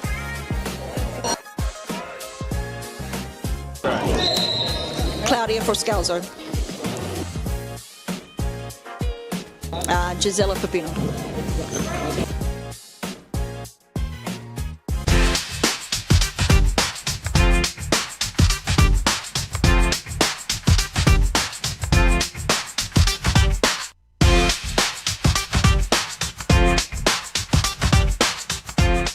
Why do people hate whom, and why do they hate where we're going to and heading to? I can truly say it's jealousy. You can see he's pretty professional now. Even for me, from an outsider's perspective, I can see the development of the club, and it's just a different level. I said, look, I want to take Hume into a different direction of expanding our connections, and that's when we started thinking abroad and thinking about, okay, what's Hume's future looking like? Are we going to sit the same, or are we going to grow? A part of any journey is learning, right? So Adam's learnt a lot. You can see made a lot of mistakes in the past. It was a rebuild, I took players from championship, I took players from outdoor, anything just to stay into the league. Obviously not to let the Hume badge fall. We took it into a different direction, which was the wrong direction. And you can see how we can transform a team within a very short period of time. It's only been, 6-7 months, and we're like a really well-oiled engine now. And so the final show for the evening, one where Fitzroy know they have to win perfection and nothing else will do, and they're behind inside a matter of seconds. Unbelievable. Sub 10 for Melbourne Aku to rattle themselves ahead. And Michaela Kassab, who's been in the goals recently, gets the reigning champions, gets QEMU's side off to the perfect start for their evening, and it just heaps the pressure on the title-chasing Tigers, who know they must win tonight, who know they must be perfect. This is their final meeting with Aku. They've won all others. They did go down 1 early the first time they met each other, courtesy of Jess out. That night didn't quite transpire the way that Aku wanted it to. What a start for them. Michaela Kassab, fresh off a hat-trick. Last time out. Gets them off to the perfect beginning. Oh, mathematically, they've been out of the running for a couple of weeks at least. They're going to say in who inherits the throne. There's Frescalzo. Went back for Araha. Tried to ward off Mergianos and was unable to. Kassab. Unable to go to Yamashita, though Kassab is charging. Yamashita went on the overlap. Well read by Frescalzo. One to another. Abdul Latif, Frescalzo. Diana to Claudia, who couldn't quite steer it. The angle was too dear. She was on the slide. Was Fitzroy's skipper. Golden boot chaser. Someone who has had a sensational season. She knows more will be required to steer them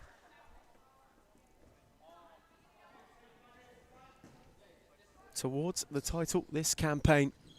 The gap is 4 upon kickoff.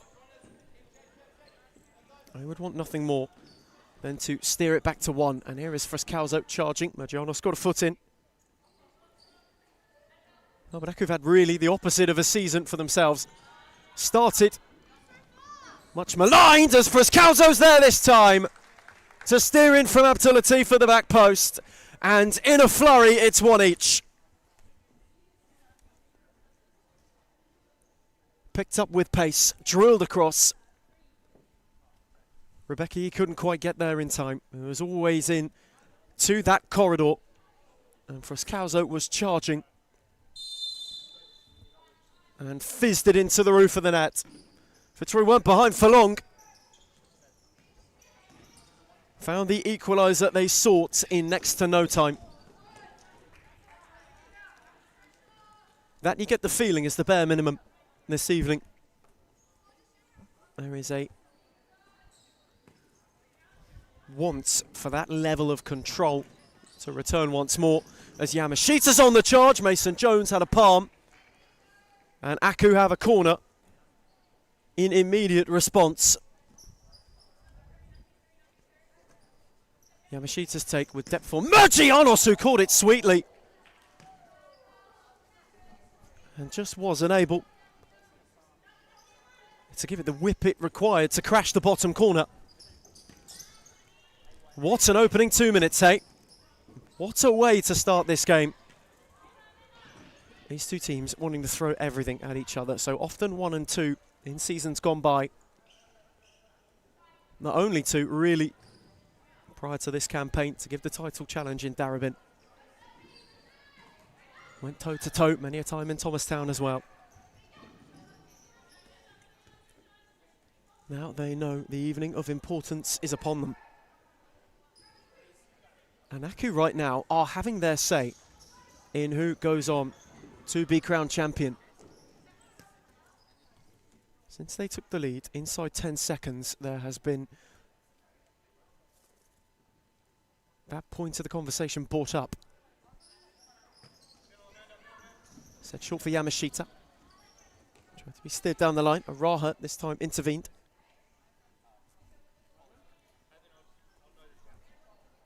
Very measured minute that followed the first two of pure fury.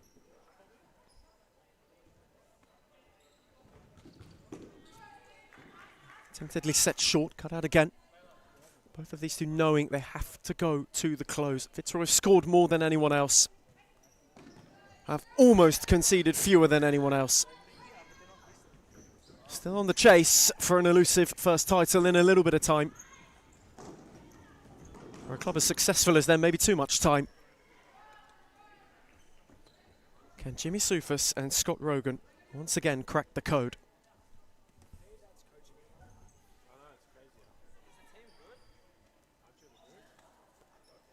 This evening, familiar foe. One back by Mergianos. Abdelatif went to press. Yamashita.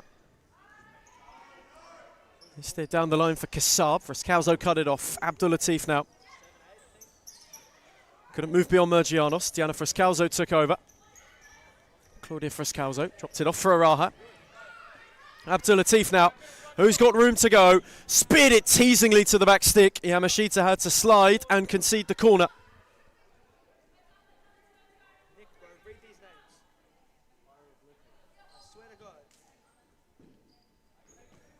Fitzroy set piece, set for Araha.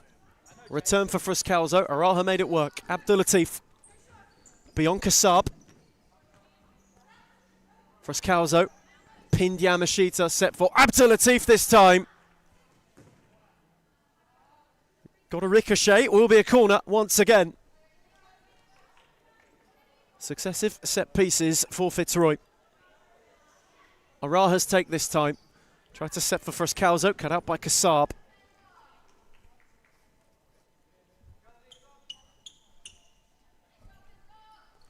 Couple of changes perhaps already being paved for the Tigers as Frescalzo.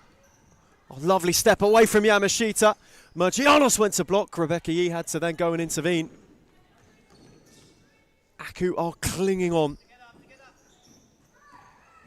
Fitzroy just surging at the moment. Kassab. Press was too high.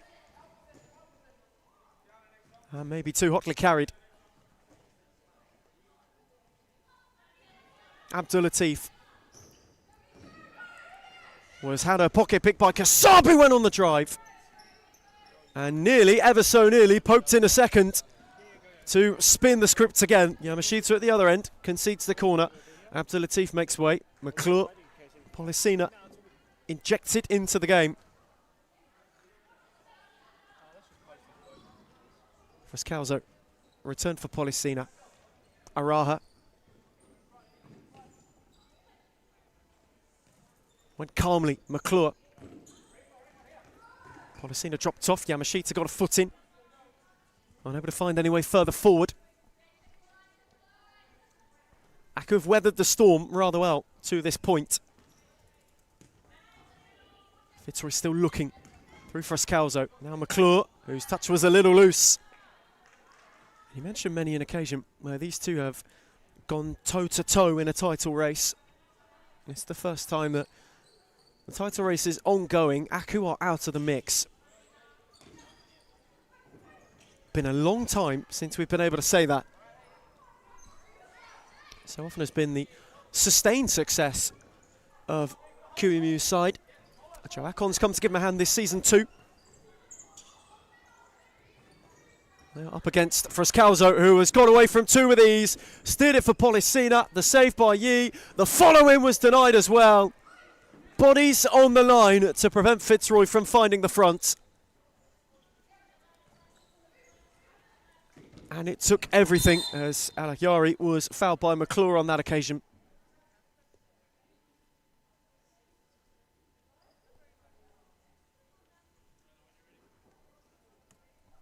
First real fraught foul of the evening.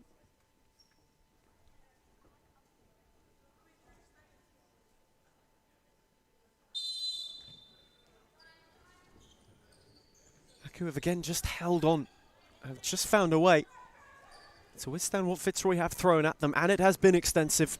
Stay towards Alahyari, McClure, Araha, lovely return. McClure's on the charge, and he got down at the near post. Another Fitzroy corner.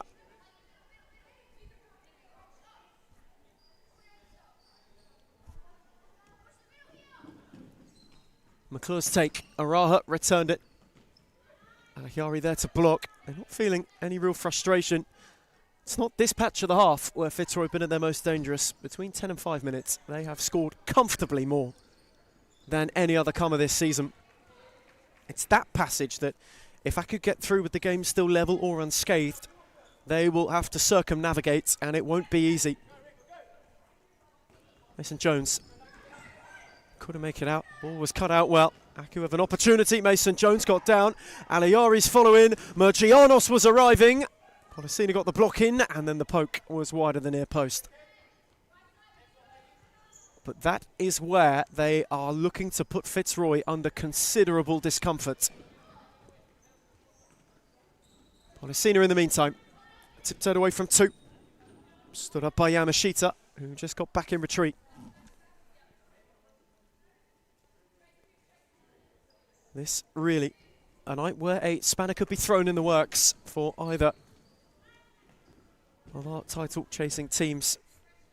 As it stands, the gap goes to 3, and it has opportunity still to go beyond that, still to be reduced. Flicked over the top for McClure. She in turn couldn't find Friscalzo. The rhythm has not yet been there. It's something that Jimmy Soufis is just exercising a little bit of frustration at. They've had their opportunities, they just haven't taken them yet. Door stays open the longer that goes on. Mason Jones for Policina, who went to place it for Friscalzo, cut out by Yamashita. Alahiari via a ricochet from McClure. Policina and Friscalzo sorted out. And now need McClure. Yamashita in retreat. McClure charged wonderfully, flashed it across the face. Rowan couldn't get a flick. Nor could a back post runner.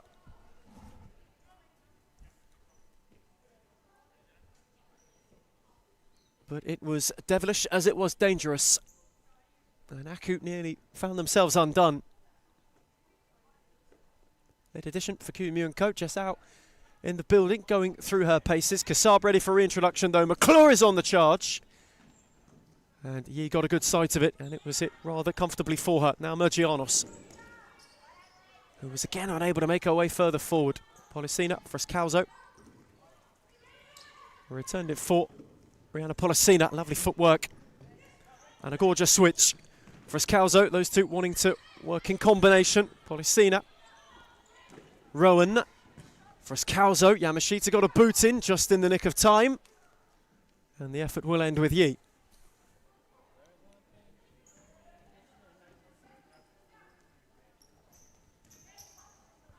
Alahiari's flick on, almost inadvertently favoured, and then Policina picked it off.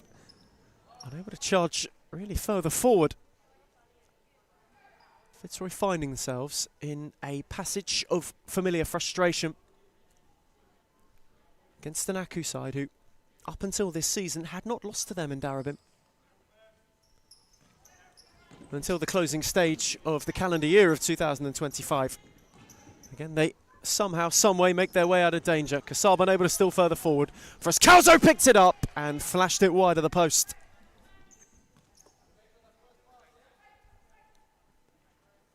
They are beyond knocking, are hammering on the hinges of the door.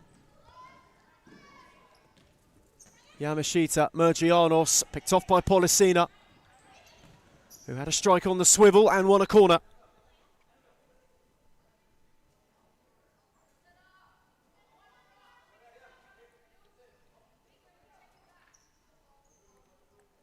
Fitzroy still in want of finding a way.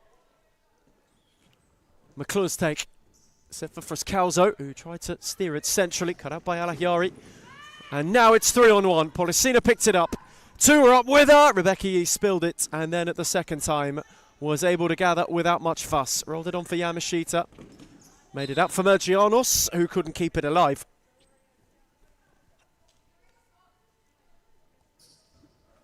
Really frantic first passage to this game.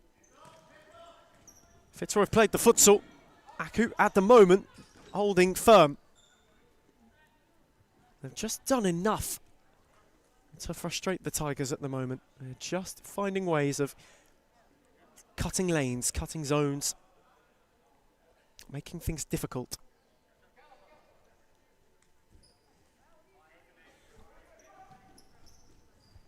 Kasab.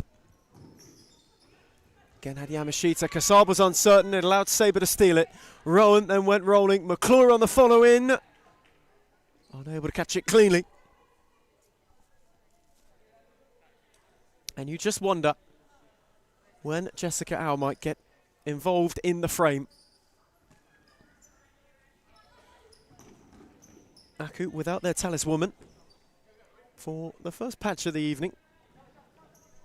She is through the final warm-ups. Kiwimu will waste no time. Lovely spin from Alahiari, who got away from Frascalzo and steered it tamely for Mason Jones, who is charging. Only one up with her. Mason Jones wanted to go on her own, and this time round wins a corner.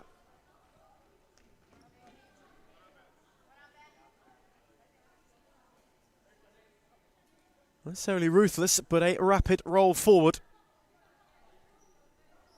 Another Fitzroy set piece. They have got closer and closer as the half has gone on. Polisina this time stung the palms of Rebecca Yee. Yamashita, Alahiari. Beyond Polisina, not Sabre. Rowan given away to Yamashita. They just haven't been able to find the same cutting rhythm have Fitzroy they played a lot of this campaign with. Pressure of a title race can do funny things to even the most metronomic of teams. At the moment maybe, just feeling the pinch a little bit. Steered well by Polisina. Sabre, Frascalzo was hustling out, who was instated. And Diana Frascalzo still going. It took a deflection, will be another Fitzroy corner. They are starting to heap the pressure on.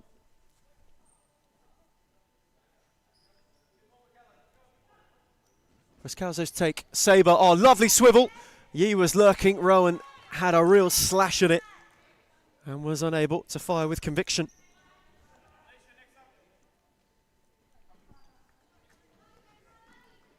As we are approaching the first half's halfway stage, Polisina went to pick her spots and did just that. Piercing. And Fitzroy have got the lead. They have got the turnaround they so desired. Hit with force, real force. Far too fiery. And the door which had been hanging on has been blown off. Tigers have the turnaround that they wanted, that they longed for. And the gap becomes one once more.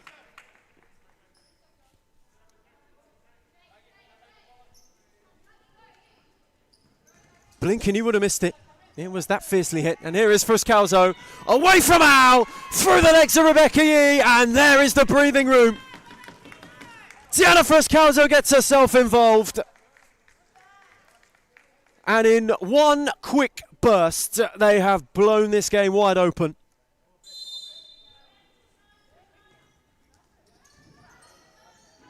Ever so quick, a 1-2 punch can put you on the canvas. Aku now have to pick themselves up. Fitzroy had taken time to fire, but now have so. Not on all cylinders, but on most. As out, Yamashita, they must reply. Abdulatif went to press. Polisina fancies to go all on her own. Ruthless. Razor sharp. And in the space of 60 stop clock seconds, frustrating parity becomes foregone freshness.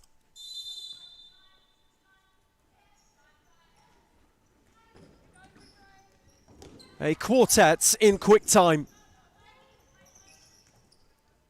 And this game now threatening to get away from the reigning champions, who for its first patch were well and truly right in it.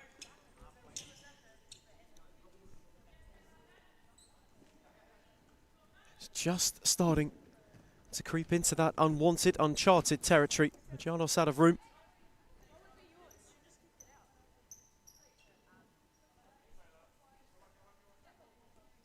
Shout for possession in vain. Polissina. Sabre. How was there to mop up? Mergianos helped it round the corner for Kassab. Now Mergianos once more. Away from Abdulatif and forced to recycle. And all of a sudden, those slightly pensive looks turn to ones that are a little bit more prosperous, joyous. Al went without and with height. And Araha tried to find her way beyond Jessau and couldn't. Was impeding on the second time with a bit too much force and gave away a free kick.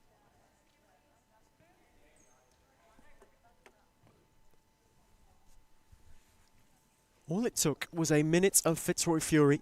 15 stop clock seconds, speared each of the goals, good save from Yi. Araha just got it to swerve late. Needed Rebecca Yi to palm. We are in that territory where Fitzroy just go flying, and they already have done.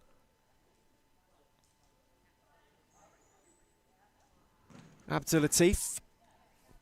The ball darted to the near post, not necessarily menacingly so.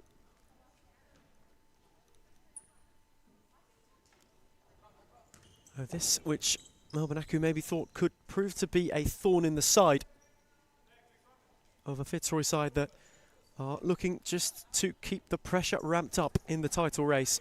And it looked like it could have been that way for a good set of this game. So Fitzroy have hit top gear, and Araha found by Polissina. Amanda Araha worked to yards. Aliari was there to block. Poked it on for Kassab, who tried to evade Sabre. Mason Jones came charging. Rebecca Yeat will happily see it out. And Sabre will just come for a breather as a result. Al gave Mergianos one that was risky. Polissina placed it back for Mason Jones. Abdulatif. A little bit wild from Layla Abdulatif. Rarity from Fitzroy's number 11, who has set up more than any else this campaign.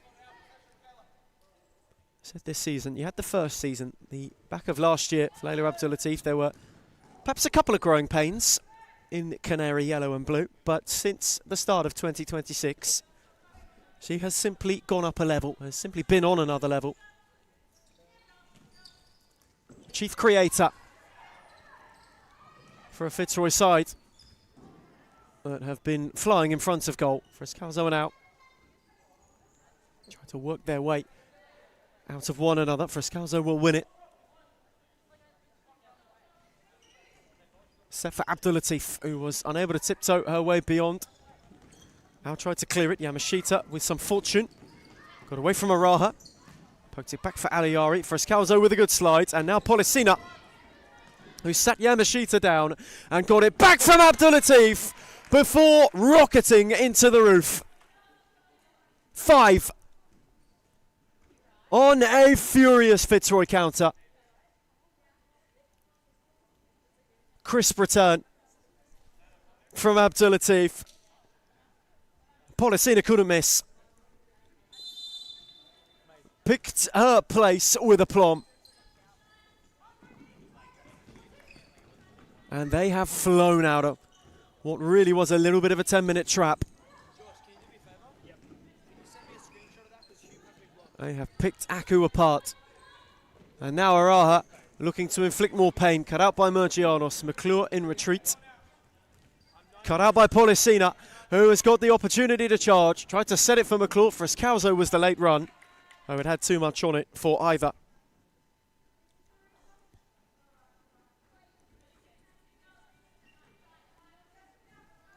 Aku have to find an answer.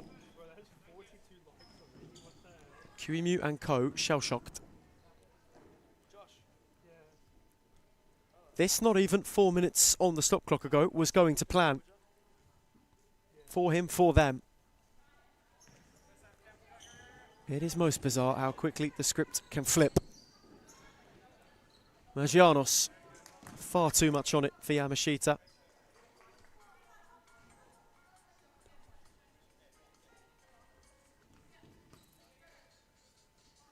Can be a real patience afforded to Fitzroy. That's a loose snap from Mason Jones. QEMU wants timeouts, and he will get it straight away. Aku, who had this game level 4 minutes ago, now find themselves with a lot of work to do. Fitzroy firing as we go to timeout. It's Fitzroy 5, Melbourne Aku 1.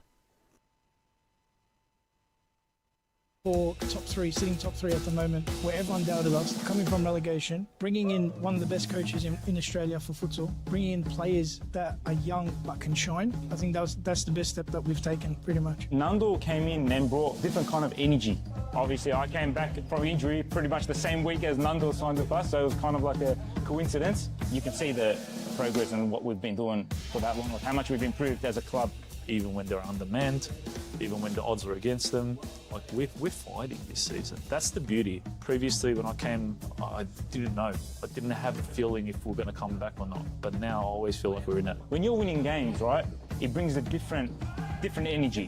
When you're winning week in, week out, or you drop points here and there, but like you're winning 80% of your games or something, you're on a high. I think it makes a really big difference to Adam. He's been unbelievable as a president, as he goes obviously last year. So he's obviously been a big part of all of this, and he's been doing unbelievable. Big credit to everyone, to be honest. We're on the right track, I believe, and hopefully we just get better from here. It's all about the brotherhood. It's all about passion. It's all about, if my brother's falling down, what can I do to pick him up? Or how can I pick him up? It doesn't matter what you do at a club. If you're there long enough, it becomes like your property kind of. It feels like you have a piece. You want to stand up and protect it. So I'll always want to protect this club, no matter what. Returning from timeouts, QEMU wanted it, Aku got it. They have a lot of work to do in this game. It was 1-1. Simply 5 minutes ago, it was 1-1. And what followed was 4 in a Fitzroy minute. And since then, they have just looked far more comfortable, far more confident, far more well-oiled. Said the title race can do funny things. Only a 10-minute blip on the radar for Jimmy Sue, for Scott Rogan and co. Who got the response that they certainly would have been looking for. Has them in a much more promising place. Destiny back in their hands. Control returning once more.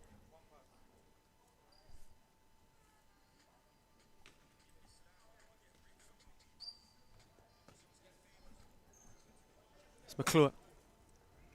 Araha.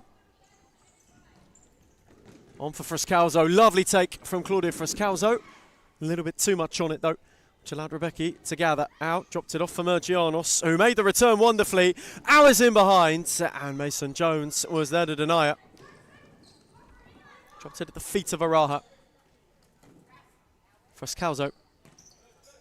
On the switch, cut out by Annabelle Mergianos, who momentarily had a yard. McClure then came and closed the door. Mergianos' touch a little loose, invited Araha, Al mopped it up. Mergianos. Yamashita. Tried to switch for Aliari. McClure will have a go. And it dipped devilishly. It needed saving from Rebecca Yee. Another Fitzroy corner. Under 5 to the break in Darabin. Set for Frascalzo to drive. She drove just wide.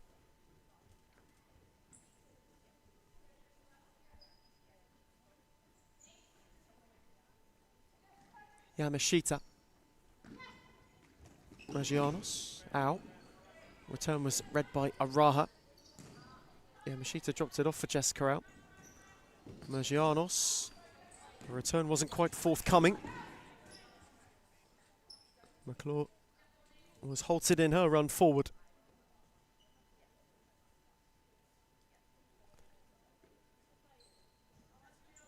Not necessarily a performance which Aku can grimace at, bar that 5-minute patch.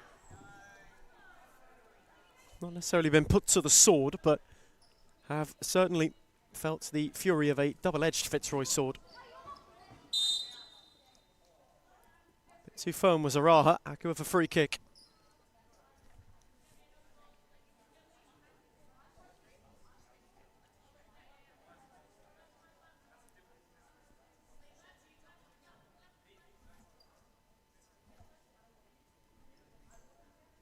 Jesau's take.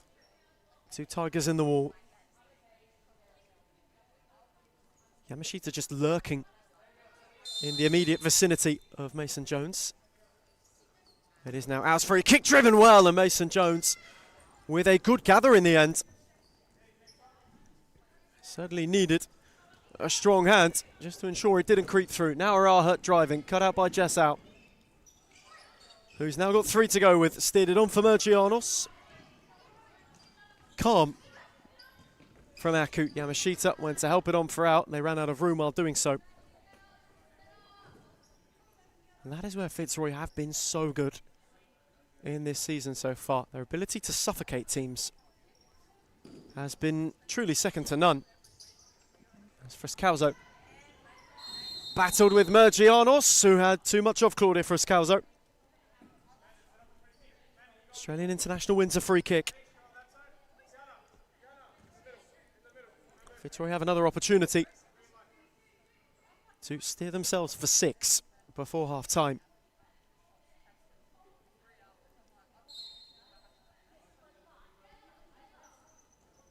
Araha set it, and it was behind either Frescalzo. Neither could make much clear contact.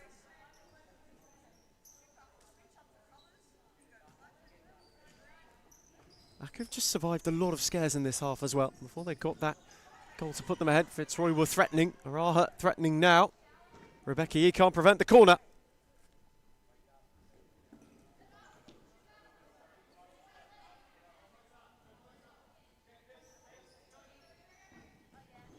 Rowan's take. Cleared out for Frescalzo. Set on for Poricina.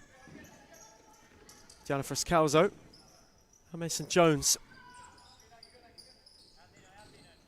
Threat for Claudia Frescalzo. Mergianos had to come across. Rowan was lurking. Just finding those dangerous central spaces with ease. Frescalzo's flick. Inches wide of the far post. And Claudia Frescalzo, who, with her early goal this evening, inherits the lead of the Golden Boot race. 1 clear of Gisela Pepino, who of course had no chance to retort this evening. Policina ran out of room.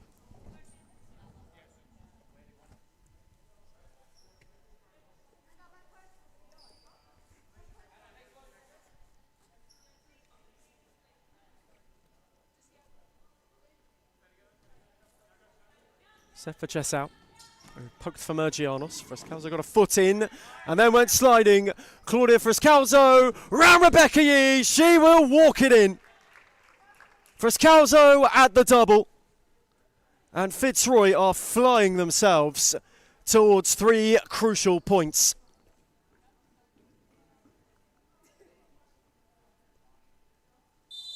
Composure capitalised. Perhaps personified. As cool as you like. Would it be any other way? Not just with the form, but how Claudia Frescalzo has played this season. Currently, not just the Golden Boot race, leading the race for 40 in a series season. There's Policina. Tried to steer it for Sabre and did so superbly. Kassab got a foot in. Frescalzo. Abdulatif steered down the line for Sabre. Al came across and gave away the corner.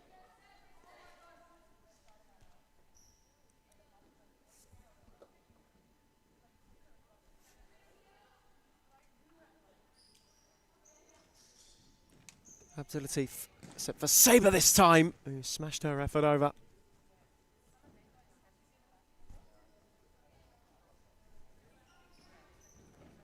Al lost out. Abdulatif, Frescalzo. Oh, what a challenge.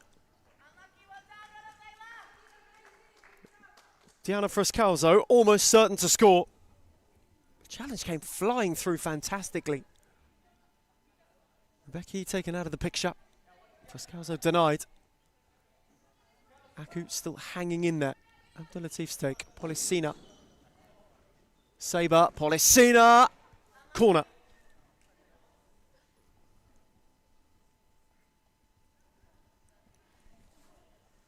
Wonder if and when the timeout will come for Fitzroy. Scott Rogan has it in hand. Save up for Escalzo. Abdulatif!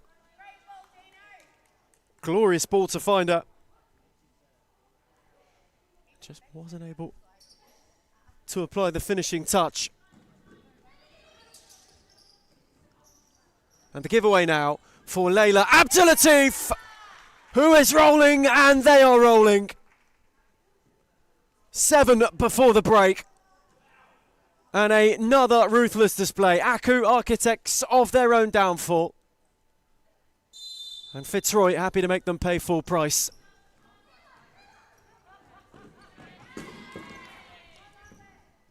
Now without much room beyond Sabre.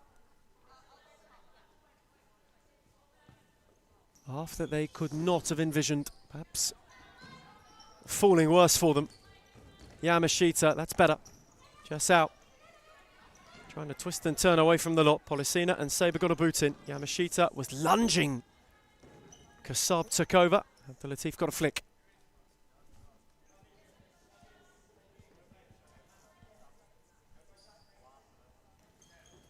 Kassab stake. Yamashita. Aku, it's just been quite a frustrating half, and there is Scott Rogan quickly up. Timeout issued, sub 90 seconds to go in the half. They never ever waste the opportunity and will refuse to do so here. As we go to a break, it's Fitzroy 7, Melbourne Aku 1.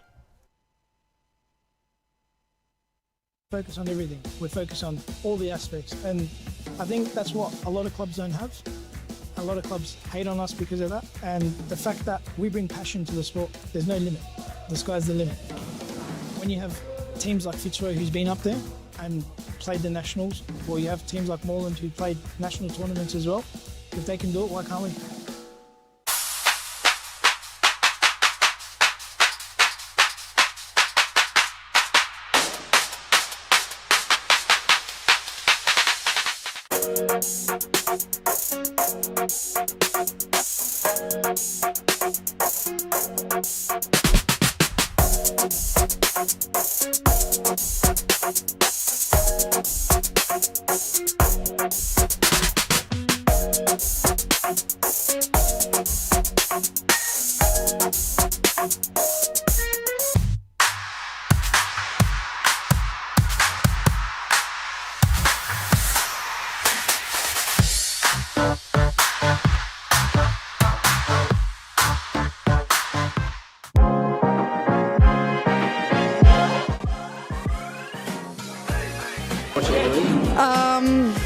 I would say Layla Abdulatif. I think Manda Araha from Fitzroy. Claudia Fuscalzo. Oh, I'll be biased. Reed Jacobs, because she doesn't even know what she's going to do before she does it, let alone us. But then from across the league. Returning from timeouts, Polisina shook with immediately. Araha couldn't steer it at the near post. Fitzroy have not wasted any time. A half of real imperious imposingness. Kassab got herself into trouble once more. And then did beautifully with Yamashita and Mergianos. They just couldn't string the final ball together. Polisina escorted it out of play inside the final minutes of the first half here in Darebin. Friday's final edition. And just for the first 10 minutes, Aku looked like they may cause an issue. Though Abdulatif, Polisina, gorgeous ball for Frescalzo! And Rebecca Yee, when going across, inadvertently diverted it in. Such a smooth Fitzroy move. The clip from Polisina was a corker. Weighted, picked perfectly. Frescalzo couldn't miss. It's been that kind of half for her, for them. And they're not done yet. Mason Jones, Sabre got around. He used the full extent of the area. As Yamashita came across.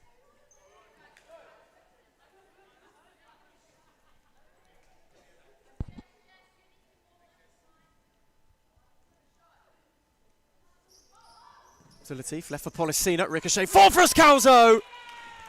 This time turns in with coolness, composure and certainty.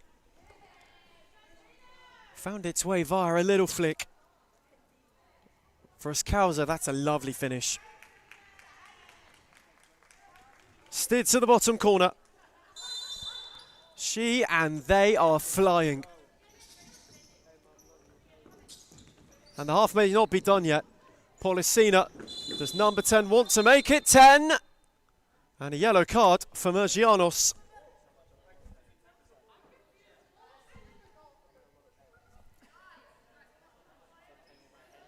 Thankfully, the ball hadn't found its way into the net. We've already had one of them this evening. So a Fitzroy free kick in quite the position. Policina could pick this, you know.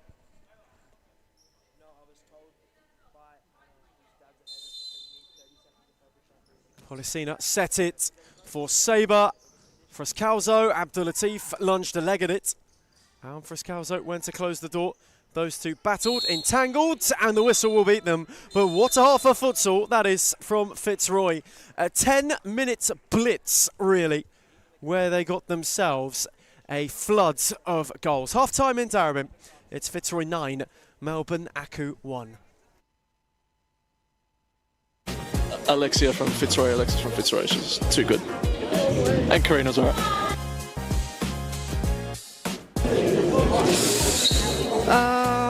Let me actually think. Fitzroy's white kit. Which team has the best kit in the league? Biased opinion, but also Fitzroy. That's easy, it's us. I'm sorry, it's us. Not a question, Melbourne AKU. Liz Air. I think that one will have to be Layla Abdulatif. She would definitely win every time. Ooh. Layla Abdulatif. Baller. If I was a girl, probably not Layla. The most clutch player in the competition is definitely Claudia Frascalzo. She is number one for sure. Sarah Easthope.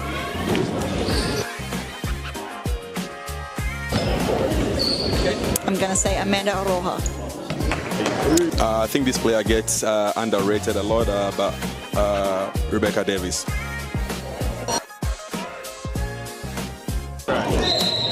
Claudia Frascalzo. Gisela Pepino.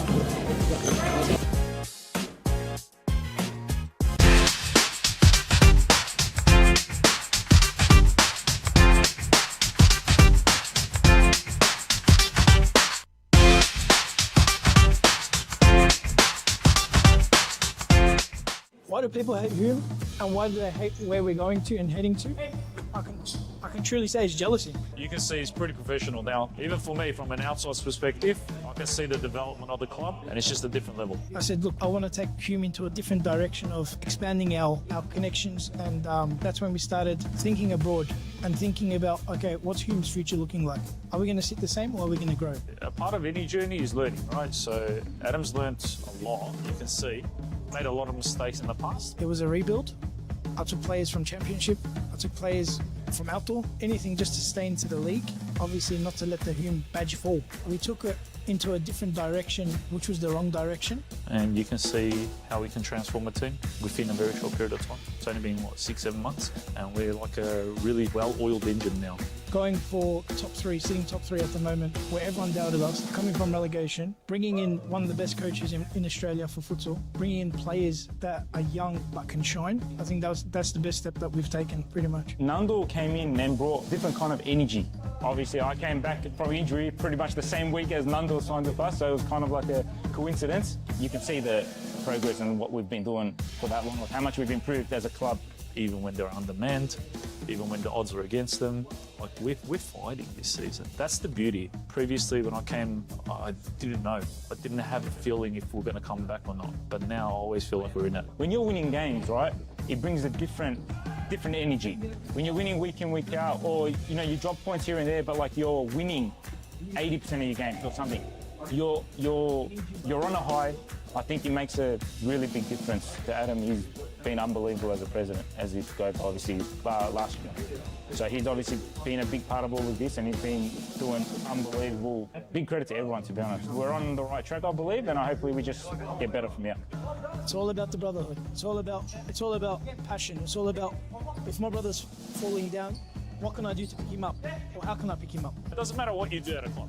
If you're there long enough, it becomes like your property kind of thing. It feels like you have a piece. You want to stand up and protect it. So I'll always want to protect this club, no matter what. We focus on everything. We focus on all the aspects. And I think that's what a lot of clubs don't have. A lot of clubs hate on us because of that. And the fact that we bring passion to the sport, there's no limit. The sky's the limit. When you have teams like Fitzroy, who's been up there and played the nationals, or you have teams like Moreland who played national tournaments as well. Returning from half-time here in Darebin for the final time this eve. It is a game so far for Fitzroy that has gone well and truly in their favour.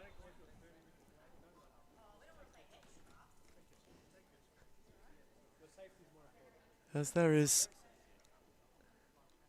still time ticking away for half-time. Most bizarre, as always, down here in Darebin. There's never a dull evening. It's been quite a gloomy one, not just tonight, but this week over in Melbourne. We had quite a lot of news coming out of Series Futsal on the women's front. Hume will enter the league, and they'll take over from Northcote, confirmed by the Commissioner Josh Fusco in the week. Quite the reintroduction for them. Isho Haskell will be helping along the pathway. He completed a transfer. That's a poor giveaway, though, for Fruskauser. That's a good save from Rebecca Yee in denial as well.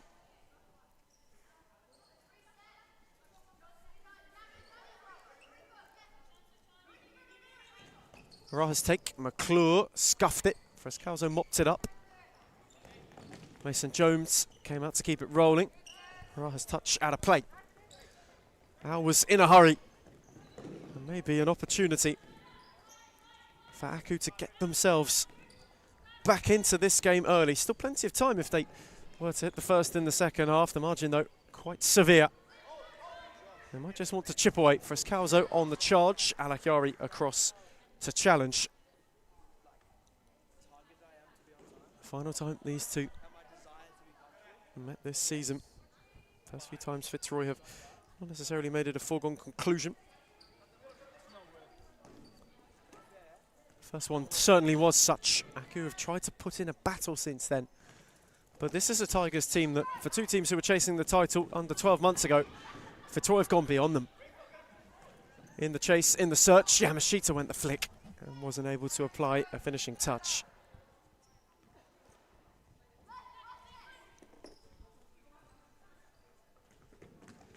But for QEMU & Co, it's been a growing pains season.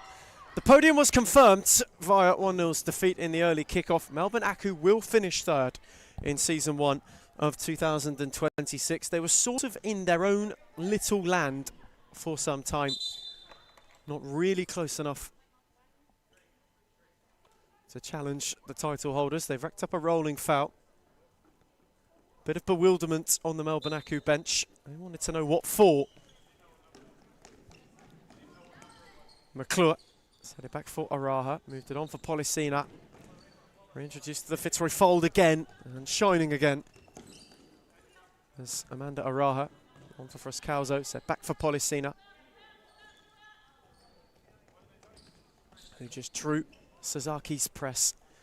And the turn was on for Fruskauser, who got away from Al, and Claudia Fruskauser thrashed it in. 10 once again.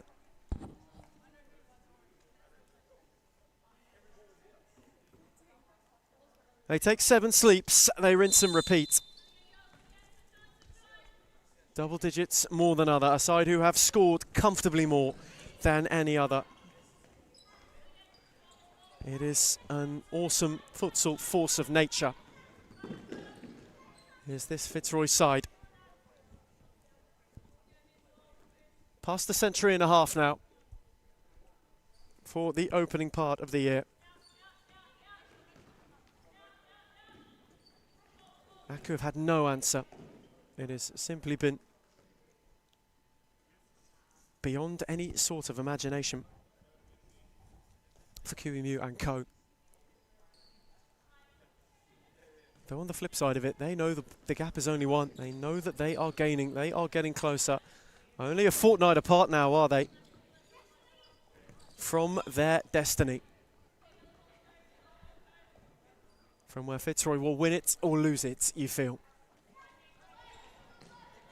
That night holds pivotal importance. Penultimate match day, and it is gaining ground on us quickly. 1-0 now. The only thing between them and another Vic Lions meet. That's well won by Araha, who in kind won a free kick too. 19th of June is when they meet Victoria Lions for the final time. Penultimate match day. It may be said and done by the time we get to the final date, 26th of June, and well, we've entered that month as well. That particular date, not only big day here in Darebin to close the season, but it's also closed the group stage, Australia-Paraguay. Midday in Melbourne, FIFA World Cup. Group stage game 3 could be vital for them at that time. There's Frescalzo on the swivel, was denied by Rebecca Yee, and retrospectively landed a little awkwardly. Just a quick check-up on Claudia Frescalzo's well-being. All seems to be good. Yamashita on for Jess out, who bullied her way beyond 2. Set it on for Alahiari. Policina went to make life difficult and did so.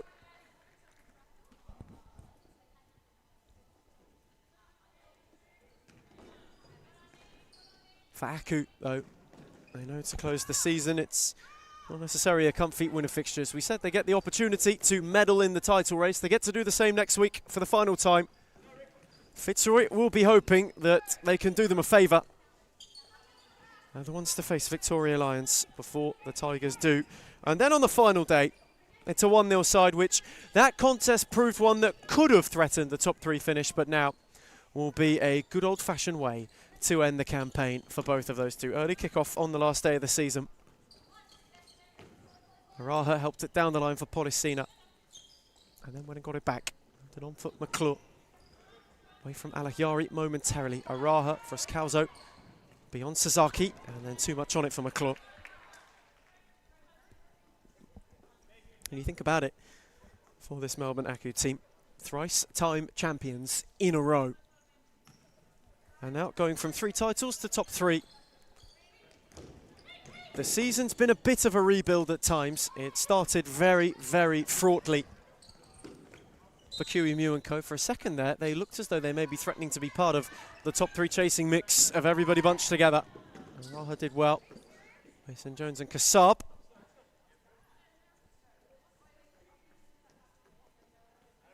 But a good bit of form mid to late season steered them back to where they believe they could be, where they should be, probably where they wanted to be in the table come season's end.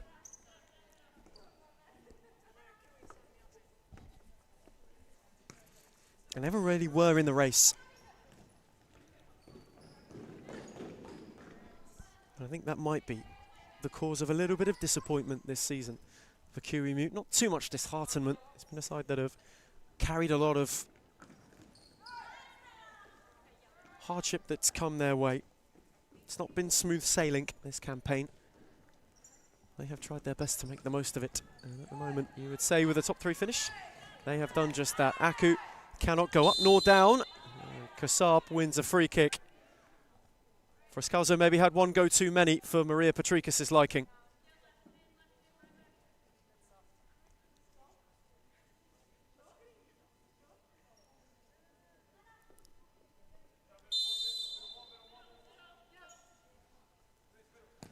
Jessa's free kick went to steer it down the line for Kasabu.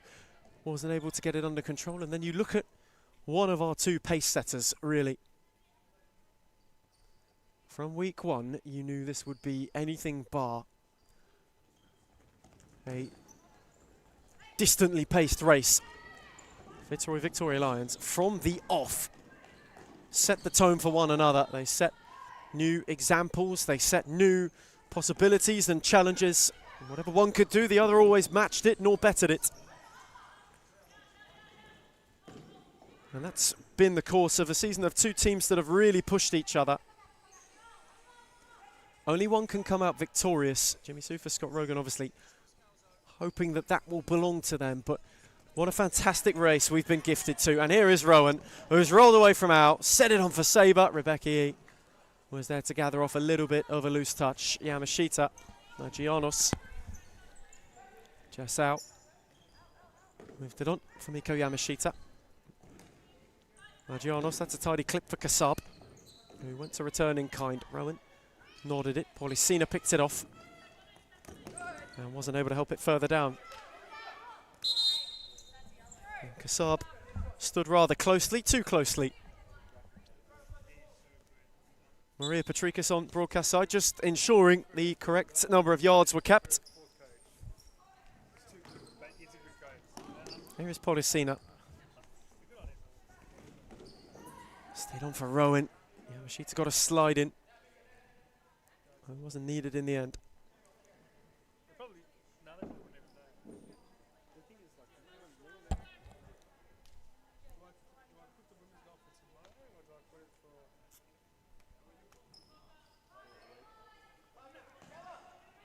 Giannos wants to clip it down the line.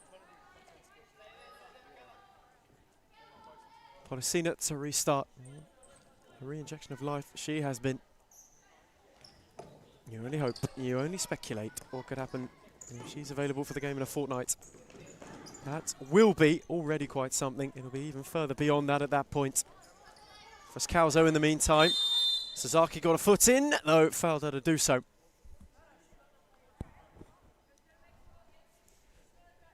Another Fitzroy free kick.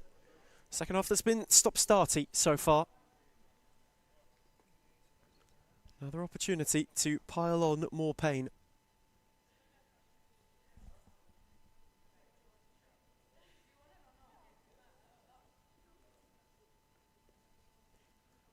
Frascalzo, Policina holding court over who will be the one to have a go from this free kick.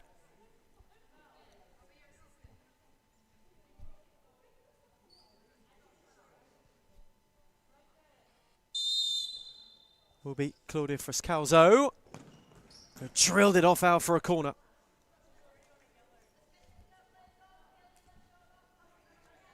Last thing Aku could afford is to go down a player. Sasaki already on a yellow. Has to be cautious. Policina.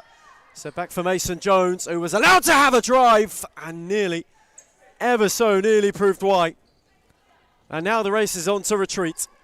Now had a vacant net momentarily. Sasaki unable to steer it on. Frascalzo was collateral damage.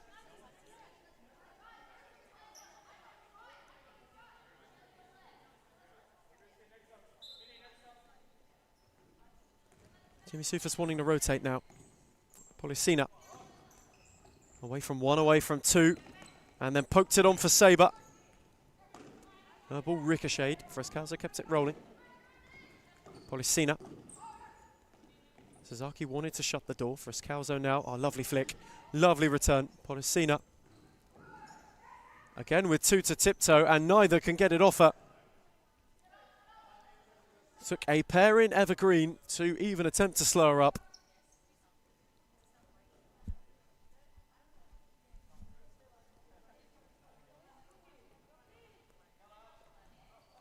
It's been a night of celebration, really, for Fitzroy. And to think, 10 into the game, it was 1 each. And you just saw them struggling to find a bit of a rhythm. In the 10 that followed, they hit 8 without reply. Second half, they've added a further one. Good read by Rowan, got it off out. And then just steered it for Frascalzo, though it had a fraction too much on it. It's the start of the weekend, and a really big weekend of futsal here in Victoria. Quite a lot going on.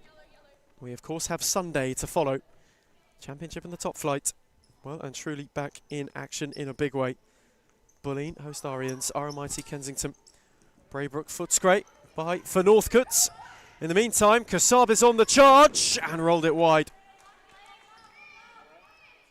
First opportunity Aku have opened up for some time. They just weren't able to capitalise and make the most of it. Sasaki got a touch. Al kept it alive this time. Marjanos. Sasaki. Back for Jess out, who went with height. Marjanos lurking. Frescalzo got a flick. Will be an Aku corner.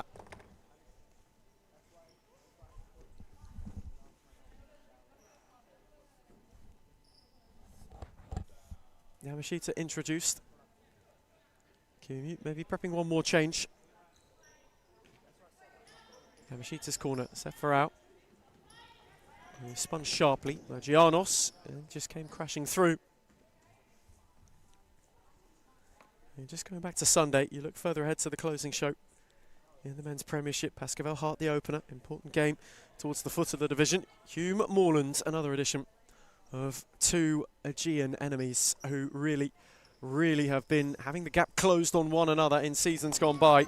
Aku Thornbury to close the show. Kiyomiya's side made a real statement last week. They want to continue that and keep themselves in the top three. Here and now, his side will go from reigning champions to rostrum finishers, regardless of the results come season end. They cannot fall to fourth. Margianos, Kassab, lovely touch. Yamashita in behind. And Mason Jones there to deny.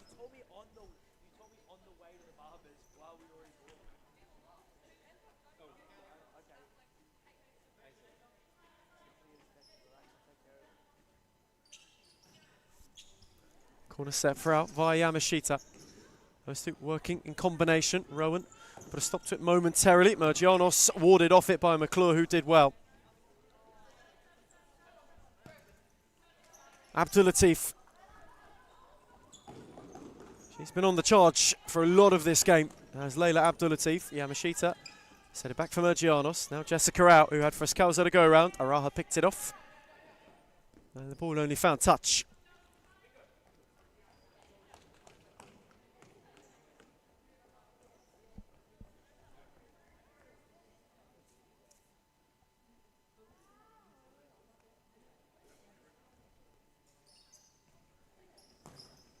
Been that kind of evening for Aku. We mentioned it for 1-0 earlier. Two sides have had a very similar fate this year. There's still a good bit of expectation on the reigning champions coming into this campaign.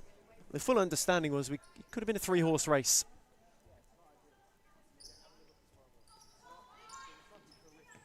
But in the end, they fell out of the running in the early stages. A good season recovery in the middle and the late patch. Kept things rolling, kept things looking a little bit more positive for the time being. So this a season chalked up to growth. Chalked up rather to progression and to silverware and success. We've had plenty of that in recent times. It's Jess out. Had McClure to go around. Alahyari, way beyond Abdulatif.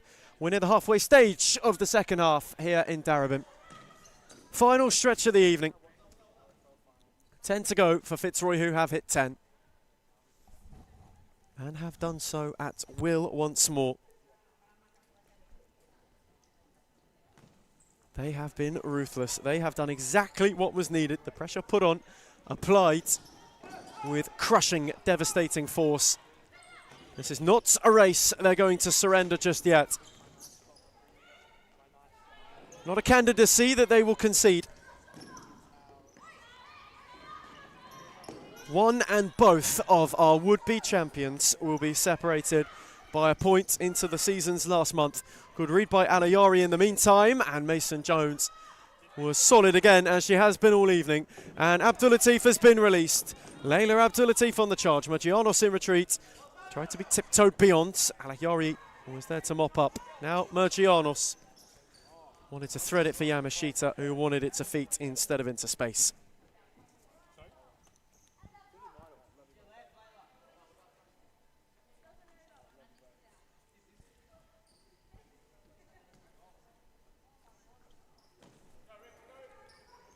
Frescalzo. Got it back from Abdulatif well, and Ayari in retreat did equally as such.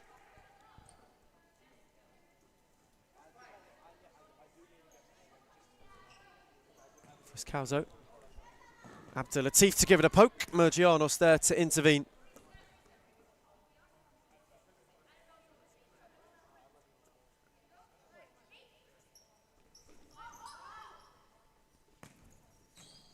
As McClure unable to steer it positively. This now the 7th time this season Fitzroy have hit 10 or more.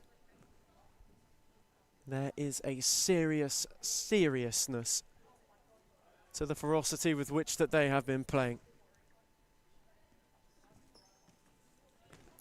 Adage very simple, they will score more than you. Quite ludicrous to think they could end the season near on double digits for the amount of times that they have hit such.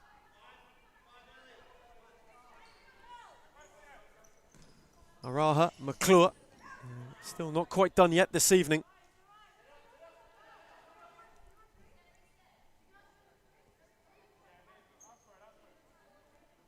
This has the potential to go on course to be the highest scoring season for a single side in women's series futsal. Corner set with depth, wanted Abdelatif. Alayari got a flick.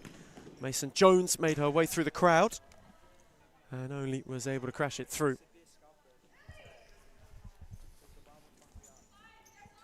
Just out. Mergianos. Cut out by Policina. Mergianos. Alayari returned it for Jessau. And Mason Jones again there to deny. She's had quite a night. There's Araha. Frascalzo. Now will usher it back to Yi, who was quick to call and quick to gather. They are well on course for the highest scoring campaign. Claudia Frascalzo potentially on course for the highest scoring individual season in this league's history as well. Policina in the meantime. Diana Frascalzo took over. Steered it for McClure, who couldn't sort her feet out. Alayari got a challenge in. It then fell for Mergianos, who gave it away to Policina. That'll do. Thumped. The most piercing of pokes. Policina picks the corner in perfect style.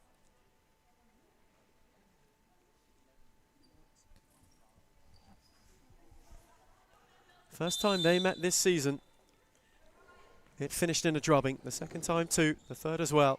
4 for 4 for Fitzroy when it comes to crushing cruise control. Aku wanting the evening to end. Fitzroy hoping it continues. Jess out given a barge and wins a free kick. That one a little blatant.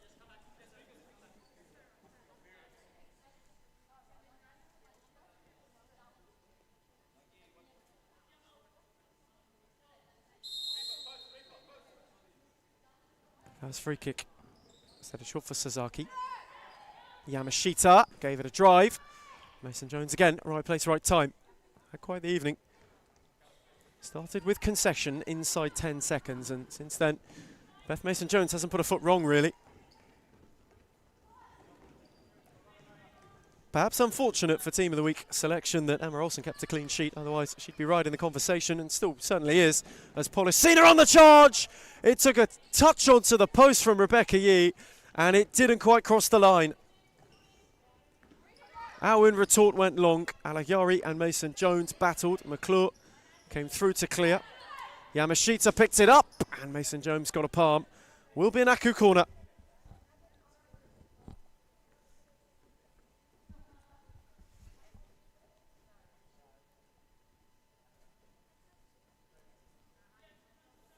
Still not quite their night.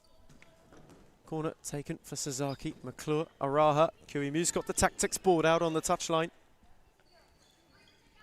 Hoping just to try and chip away. Sasaki won it. Frascalzo's clearance errant. Sasaki take two. McClure, shout for handball, waved away. And Mason Jones on a venture. Given away to Sasaki. Mason Jones then slid in. And for it, we'll find ourselves in the book.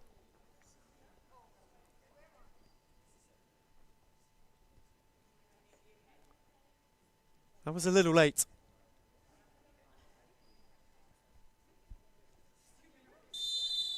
little late lunge from Mason Jones, who we were saying has hardly put a foot wrong this evening. That's the first one, really, since the opening stages.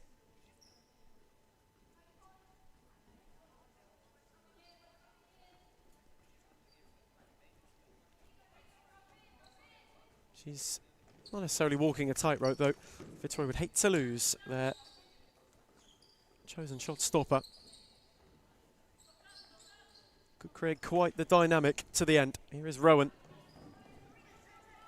You wonder if they have the flykeeper kit. You can imagine they certainly would. In case of emergency, hopefully it won't be needed. Policina on for Fruscalzo. Rowan. Al was clipping at the heels. It's a gorgeous ball. Policina unable to place it for Fruscalzo. Cut out well by Sasaki. Jess out. Went to poke it through on the return and wasn't quite able to. Just over 5 to the close for Friday night in Darebin. Fitzroy have been furious, been fantastic from the off.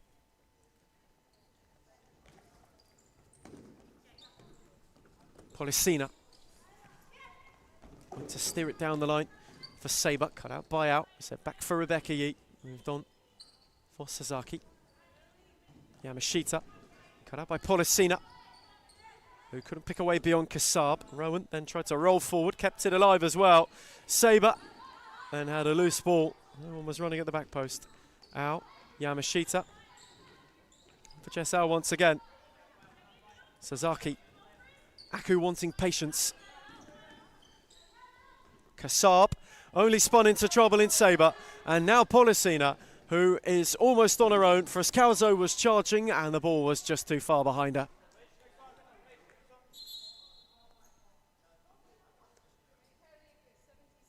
And a yellow card for Michaela Kassab as well.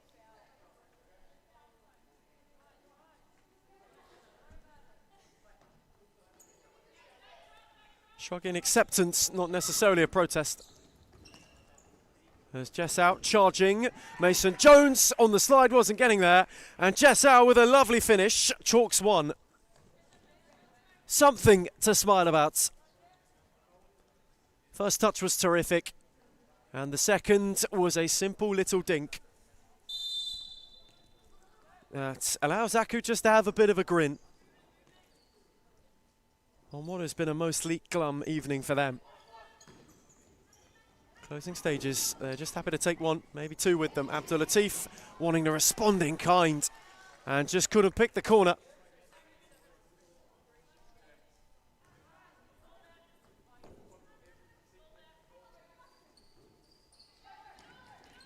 Now poked it on Yamashita, set it for Kassab. Jess Out, just made a couple of tidy runs in recent minutes. Yamashita. Out, tried to flick it forward. Policina was the one there to pick it off. Kassab was in retreat and got a foot in to good effect.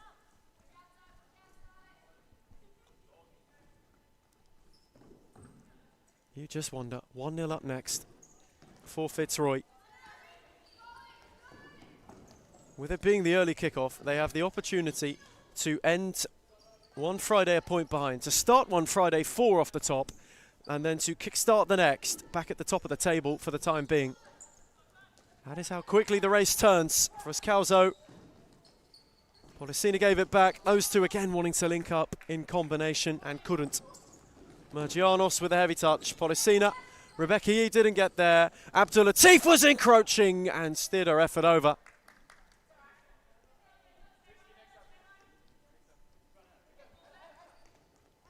It has been that time. Al speared it. Good touch from Mergianos. Unable to work an angle to try and clip it for Kassab. Aaron Sabre battled. And Kassab won on that occasion.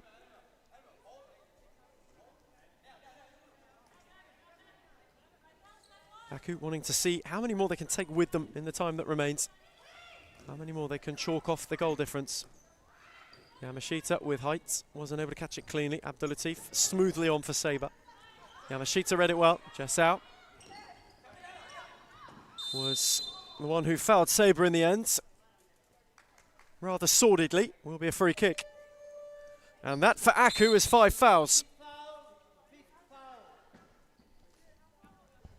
Thumbs up of recognition from QEMU. They just have to walk the tightrope to the end now. They can ill afford to have another late lunge or another just leg dangle too long. Gives Fitzroy golden opportunity otherwise. Policina. Saber. Or Red Mergianos. Frescalzo went through them. Abdulatif, who clipped it and clipped unsuccessfully.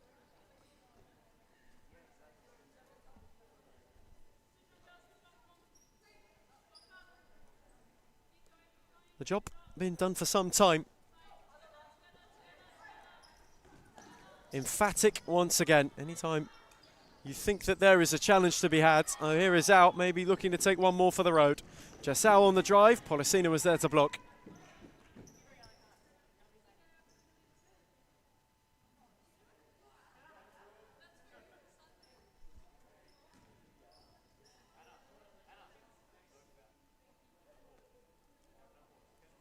Sazaki's corner.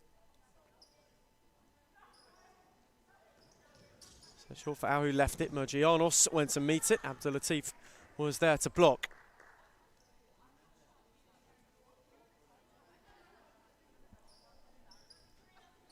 This result a foregone conclusion, certainly. It's been that. They came in 4 points behind. You thought the pressure with 1-0 down in 10 seconds, 1-1 halfway through the first half, might just be starting to tell a little bit. It's where they faltered in the past, where they have come unstuck. This time, though, this is a different Fitzroy. It's not the same as it was. Side built of sterner stuff. Mentally metronomic, unfazed, unfaltering, unwavering, and more importantly, unwilling to surrender on a title. And on the race that they have run so late. Mergianos poked her effort wide of the post late on.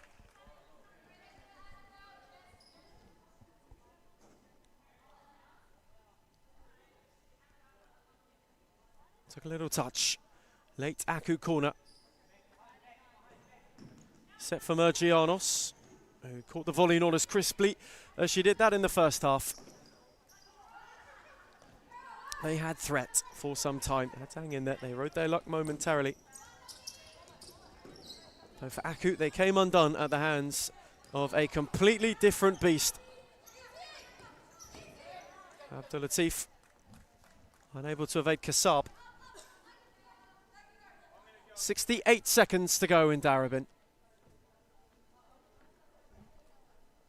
Closing acts of a Friday two-parter. One was Carlton Heart, continuing a bit of resurgence. This, the closer. One of a Fitzroy team who are well and truly in the hunt for the crown. What opportunity to have a say in who claims it. As Rebecca E makes a lovely save. Gone adrift for Aku. They get one more look. Victoria Lions next week. The final say in who will come and claim the throne that they are about to depart. The house in Series Futsal that will rule is changing. It will be a shade of blue and gold as Al drills one back. She's at the double and they've got two late ones.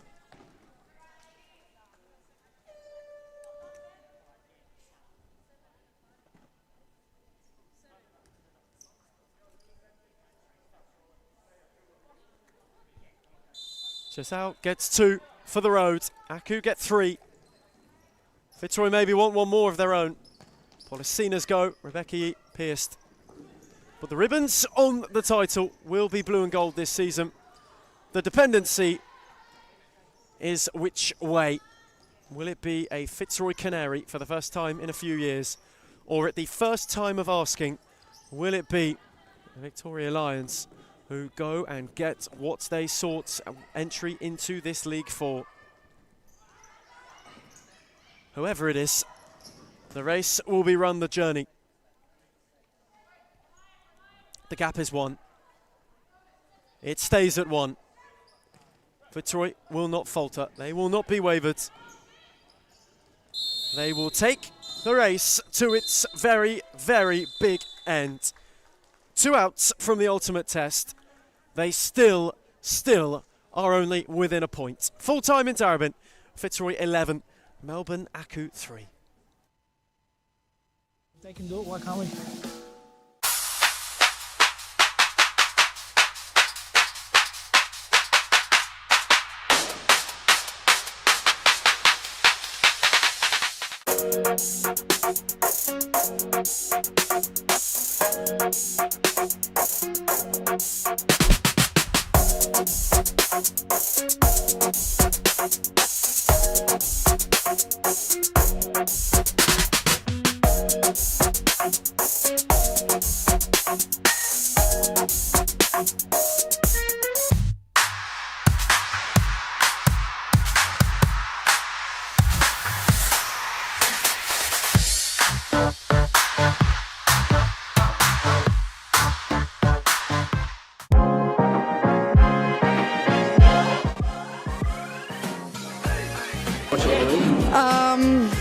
I would say Layla Abdul too.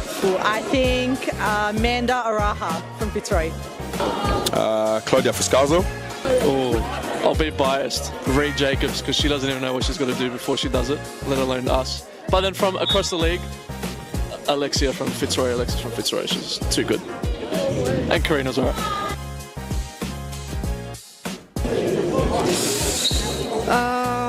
Let me actually think.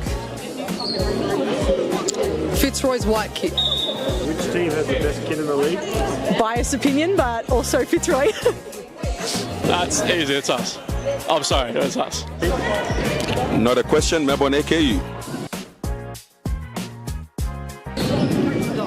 Liz Air.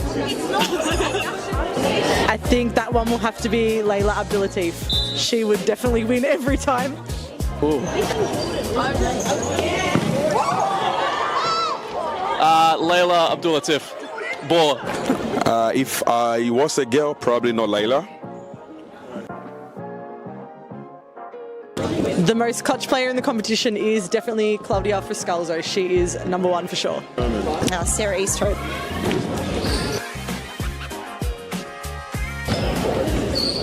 I'm going to say Amanda Aroha. I think this player gets underrated a lot, but Rebecca Davis.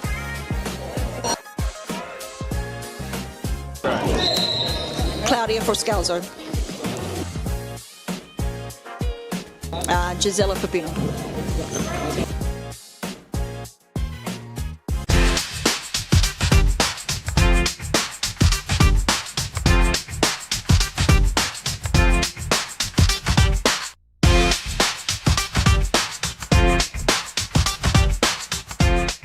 Why do people hate whom, and why do they hate where we're going to and heading to? I can truly say it's jealousy. You can see he's pretty professional now. Even for me, from an outsider's perspective, I can see the development of the club, and it's just a different level.